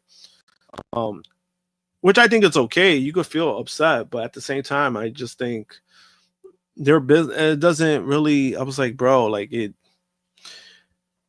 because JCW is in a situation where they're the hottest show in town. So all the shows were selling out, right? Like that. Like they were selling out in fucking minutes. They're not in that range, and they haven't been in a while. And they could still sell out the Hammerstein. It's not like they close to 800 tickets sold, and you have a show in January, you could still sell it. So like that was the only thing I had a problem with. I was just like, why did you complain about it in the first place? And then you said you wasn't making it personal, but then you kind of made it personal by bringing up the dude's dad. That's where I was like, yeah, you fucked up in that, because it was like, you can't, anybody that says I can't take, I'm not taking it personal, when I'm like, but then you do shit like that, I was like, bro, you just made it personal without realizing you made it personal. I think that's just where he needs to take accountability at, like, yeah, you did say that and you did make it personal. As far as like the business aspect, I mean, all losing, AEW losing money. The thing was like, bro, that wasn't he wasn't upset about that. He was upset that you brought up his dad. That's what the reports are saying. He wasn't upset about, oh, you brought up that they lost $36 million. He wasn't upset about that. He was upset that you mentioned a thing at his dad. You brought his dad up twice for no reason. It wasn't, I don't think it was called for. Regardless of, people might say, oh yeah, but he didn't say nothing crazy about his dad. It's like, but it's the fact that he did it. And it was the fact that he didn't need to do it. It's kind of like with me, right? When I say shit, I say shit when I'm honest, and I'm not wrong, but it's like, did I need to say that? No. But I say it anyway. That's what Effie did, right? It's just, the whole thing is unfortunate, and I expected him to double down. I didn't expect him to do any other less. It's okay. And, I just hope that this is a situation where I really do hope that shit gets resolved, because I do think in a way they kind of do need each other. Not in that aspect of like, oh, working together, but GCW, I think they do kind of need each other in the aspect of like, you guys are not going to be WWE, and we don't need another WWE. You guys are good at what you guys do and what you target, so we don't need any kind of like clashes or, hey, you're not taking my talent anymore. We don't need to do that. I really don't. That's where it's the downside for me. It's like, we don't need that shit. We don't need that fucking kind of mess. Especially when we have a gentleman like Brett, who's actually, again, he has not shitted on AEW. He has not buried AEW. And I think if him and TK were to have like a real nice talk with each other, but TK also has to be inviting, like, bro, like, talk to Brett, like, just have a conversation. She could go a long way. You never know that you guys kind of might be as similar as you might not be. Like, you guys are big wrestling fans, and you might have a good conversation. Things might go well. You never know. And that's where I stand on things. I'm like, it's something that's very unfortunate, because I do like Brett. Brett has always treated me well the times that I've met Brett. I've even brought merchandising, and he's hit me up, and he's like, hey, I got your stuff. I'm going to send it to you right away. We've always had nice conversations. So it's one of those things where I'm like, me personally, I'm like, I hope shit works out. I just want TK to be inviting of that. You know what I mean? Like, and I think Brett would be okay with a conversation. It just needs to be a two-way street. Yeah, understand there, but we got to move over to Japan for the NJPW World Tag League final week. You had day 10 featured United Empire's Hanare and Great Okan beating TMDK in the main event. Hiroshi Tanahashi and Jado defeated Los Ingobernables de Japon's Tetsuya Naito and Hiromu Takahashi. Day 11 had LIJ, Shingo Takagi, and Yota Tsuji defeating TMDK's Zack Sabre Jr. and Roye Uyowa in an absolutely terrific main event to that show. Bishamon beat United Empire's Callum Newman and Jeff Cobb in the semi-main event, while the Bullet Club War Dogs, Gabe Kidd and Sonata defeated Funky Sauce, Ryosuke Taguchi, and Alex Zane. Day 12 featured LIJ's Hiromu Takahashi and Tetsuya Naito defeating House of Torture's Evil and Ren Narita in the main event. TMDK beat Tai Chi and Takami Shinoku of Just Four Guys. Then you had Day 13 featured Bullet Club War Dogs beating Bishamon in the main event for Gabe Kidd and Sonata to win the A block and advance to the World Tag League final. Shoto Aminu and Tamaki Honma ended the run for LIJ's Shingo and Tsuji in the semi-main event, picking up an upset win. And then finally, Day 14, which was yesterday morning, featured LIJ's Naito and Hiromu defeating House of Torture and Bolton Oleg and Tori Yano to win a three-way tiebreaker B block final to advance to face the Bullet Club War Dogs in tomorrow morning's World Tag League final, which could dictate what the future is going to be for the heavyweight tag team division in New Japan Pro Wrestling, because it was announced earlier this week that that Hanare suffered a serious injury that will keep him out of action. So the Great Okan has to the Hanare and Great Okan have to be stripped of the IWGP World Tag Team Championships following Hanare's injury. So it should be interesting what the winner of World Tag League will get now that the titles have been vacated, and how they will determine the new IWGP Heavyweight Tag Team Champion coming up at Wrestle Kingdom and Wrestle Dynasty on January 4th and 5th. Due to the injury, the previously announced matchup between United Empire and the Young Bucks for the IWGP Tag Team titles has been scrapped from Wrestle Dynasty. They will announce a new match with the Young Bucks moving further, but I think we should have. I need to rename this episode from Sour Series to Untimely Injuries. Like, how many untimely injuries have we talked about between these three top promotions? All three. All three had them this week. It's ridiculous. All three. During Thursday's World Tag League event, Brody King of the House of Black of AEW answered the open challenge for David Finlay for NJPW AEW's Wrestle Dynasty. The event happens on January 5th in the Tokyo Dome, the night after Wrestle Kingdom 19. Brody King's been getting a big push. He's main evented 3 of the last 4 episodes of Dynamite. Now he's got a big match at Wrestle Dynasty, so I'm liking this Brody King push at the end of 2024.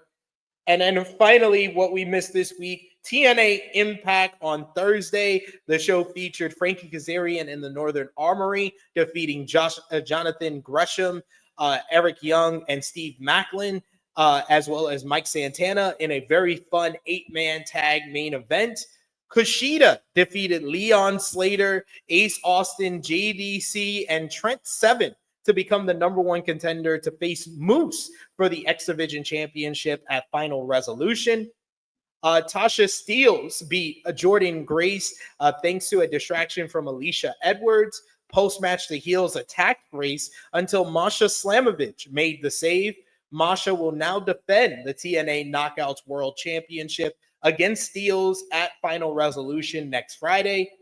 AJ Francis challenged Nick Nemeth for the TNA World title. Nemeth has accepted.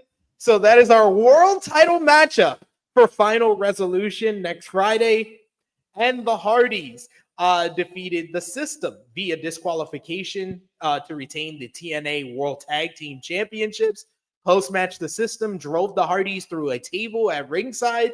This led to Santino Marella announcing that it will be the Hardys defending the TNA World Tag Team Championships against the System in a tables match next Friday at Final Resolution.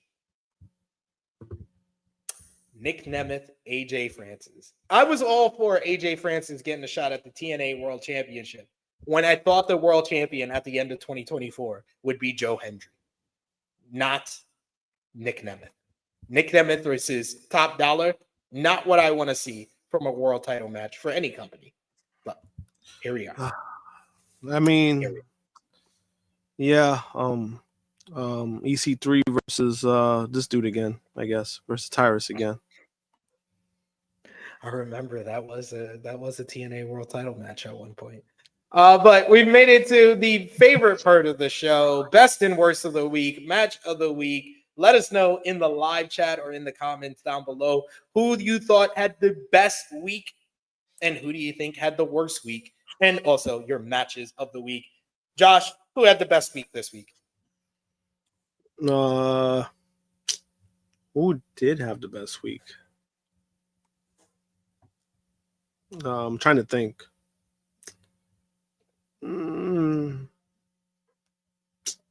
I would say Punk, but then he had that dumb shit on Monday Night Raw. I'm gonna say CM Punk because The Rock is not gonna be at WrestleMania, so he might have a chance to main event. I mean, I'm not gonna say Punk yet, just because again, Dwayne has that. He has that fucking draw card, so you never know, that Uno draw card. So throw it down, Uno draw. Yeah, I would go. I'm gonna say best of the week to the New Day for that segment on Raw this week. I'll give it. I'm going with New Day. I'm gonna go more I'm gonna go with Woods and Kofi. Yeah. Worst of the week. Man, we got a bunch of people with these injuries. I'm gonna go with Bronson Reed because I feel like he's the most untimely injury this week. Yeah, I'm gonna go with Bronson Reed. I think it hurts him the most out of anybody because Tangaloa tore his tricep, but tore his bicep, but are you really gonna miss him in the ring? No, you're gonna miss making fun of him, but that's not necessarily a good thing. Jimmy, he just came back and he broke his toe, but at least it's a toe injury compared to a broken ankle. So Bronson Reed by default, I would say, because it's not really his fault. I mean, injuries happen. It's unfortunate, but it does hurt him in the long run. Yeah. And then we got matches of the week. It was a busy week, so I got 10 this week, Josh. I'll go through them quickly. Number 10, Bianca Belair versus Piper Niven from SmackDown last night. Great match. Number 9, Okada versus Daniel Garcia from Collision last Saturday. Really strong time limit draw there. Ricochet versus Komander from Rampage last night is number 8. Awesome matchup. Just high-flying spectacle. Komander really showed out in the matchup. He's gotten better. Number 7, Cody Rhodes versus Chad Gable. That's probably the match that exceeded my expectations the most because I've seen them have good matches. I felt like this one was great. Number 6 for me this week, Okada versus Mark Briscoe from Rampage last night. Just an excellent opener to the show. Mark Briscoe fighting from underneath, getting a shoot blade job by hitting his head shoot on the ring post. That was really good. Number 5, Kyle Fletcher versus Shelton Benjamin from Dynamite. Just a fantastic matchup to open the show, and the crowd was so hot for it. Another fantastic match was the main event of Dynamite. Number 4, Claudio Castagnoli versus Brody King. Just an excellent hoss fight. Number 3, Braun Breaker versus Sheamus versus Ludwig Kaiser from Survivor Series. Banger of a triple threat matchup. Number 2, Shingo Takagi and Yota Tsuji versus Zack Sabre Jr. and Roye Uyowa from day 11 of the World Tag League. Go out of your way to watch this one because they had the crowd very hot by the end of it, very hard hitting, and gave you a little bit of a tease for 2 potential matches down the line. And then finally, number 1, OG Bloodline, New Bloodline, WarGames. Josh? This week I'm going to have 5. Number 5, I'm going to go Ricochet versus Komander. That was a fun matchup. Komander has gotten better, in my opinion. He's the rope stuff hasn't been too overdone, and he's looked better doing it. So props to him when it comes to that. Number 4, Okada versus Mark Briscoe. That was a fun matchup. Didn't expect that from Mark. Mark, he's been kicking ass, but he ain't winning this. He hasn't been winning the tournament since last year. So it's unfortunate, but it is what it is. Number 3, I'm going to go with Cody versus Chad Gable. That was a really fun matchup. Number 2, that was number 3, right? Yeah. Number 2, I'm gonna go with number 2. I'm gonna go with Brody King versus Claudio. That was a fun matchup. And then number 1, the WarGames match, OG Bloodline versus Timo Bloodline. And then finally, let's close things out with final predictions for tonight. NXT Deadline Live, WWE Network, Peacock. We'll have our review for that show on Monday. Me and Corey Brennan would be back to review NXT Deadline. We'll have a review on our NJPW World Tag League final. Before we get into Deadline, World Tag League final, Josh, you got Tetsuya Naito and Hiromu Takahashi versus Gabe Kidd and Sonata. Who wins? I'm going with Gabe Kidd. I'm going to go with Hiromu and Naito. Hiromu and Naito for the win in World Tag League. And then we got NXT Deadline tonight. We will start with the NXT Underground matchup. Lola Vice one-on-one with Jada Parker. Who you got? I'm gonna lean with Lola Vice. This is her kind of matchup. I think it makes the most sense. But I mean, Jada wins. I mean, obviously she's the hot hand right now they're going with. So it wouldn't surprise me if Jada wins. I'm going with Lola Vice to get her win back from the hardcore match in Philly. Then we got NXT Tag Team Championships on the line. Fraxium defends against the NQCC No Quarter Catch crew, Miles Bourne and Tavion Heights. Who you got? Champions retain. I don't know. Like, I see the champions retaining. I'm going to go with an upset. I'm going with the NQCC to become the champs. Then we got for the Women's Iron Survivor Challenge. This should main event the whole damn show. Sol Ruka versus Zarya versus Stephanie Vicaire versus Julia versus Ren Sinclair. Who you got, Josh? This is kind of fucking insane. This is kind of basically your top, like your Braun, Wade, and Bosch. You got in one match against each other. Fuck yeah, I'm gonna go with Zarya. Along with Mario Chalmers and Shane Battier. There we go. Got the whole Heat starting 5 in this matchup. I'm gonna go with Stephanie Vicaire for the win here. Yeah, and we got. You can't really go wrong with the 3 main women. You really can't go wrong. No. Then we got the Men's Iron Survivor Challenge. It's going to be Javon Evans, Nathan Frazier, Ethan Page, Wesley, and supposed to be Eddie Thorpe, but he was attacked at the end of NXT, so he will be replaced by someone else. I think he's going to be replaced by Obafemi. Obafemi wins. Ooh, that's a good one. I'm going with my guy Evans. I mean, I got no confidence, but I'll go with Evans. And then finally, we got for the NXT Championship, and because Shawn Michaels hates Trick Williams for some reason, Trick will defend against Ridge Holland. Who you got?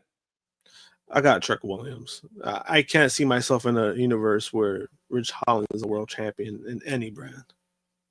Yes, that's why I said I think Shawn Michaels hates Trick Williams because he's giving him Ridge Holland at a premium live event. That is some cruel and unusual punishment. So that's like a wet fart.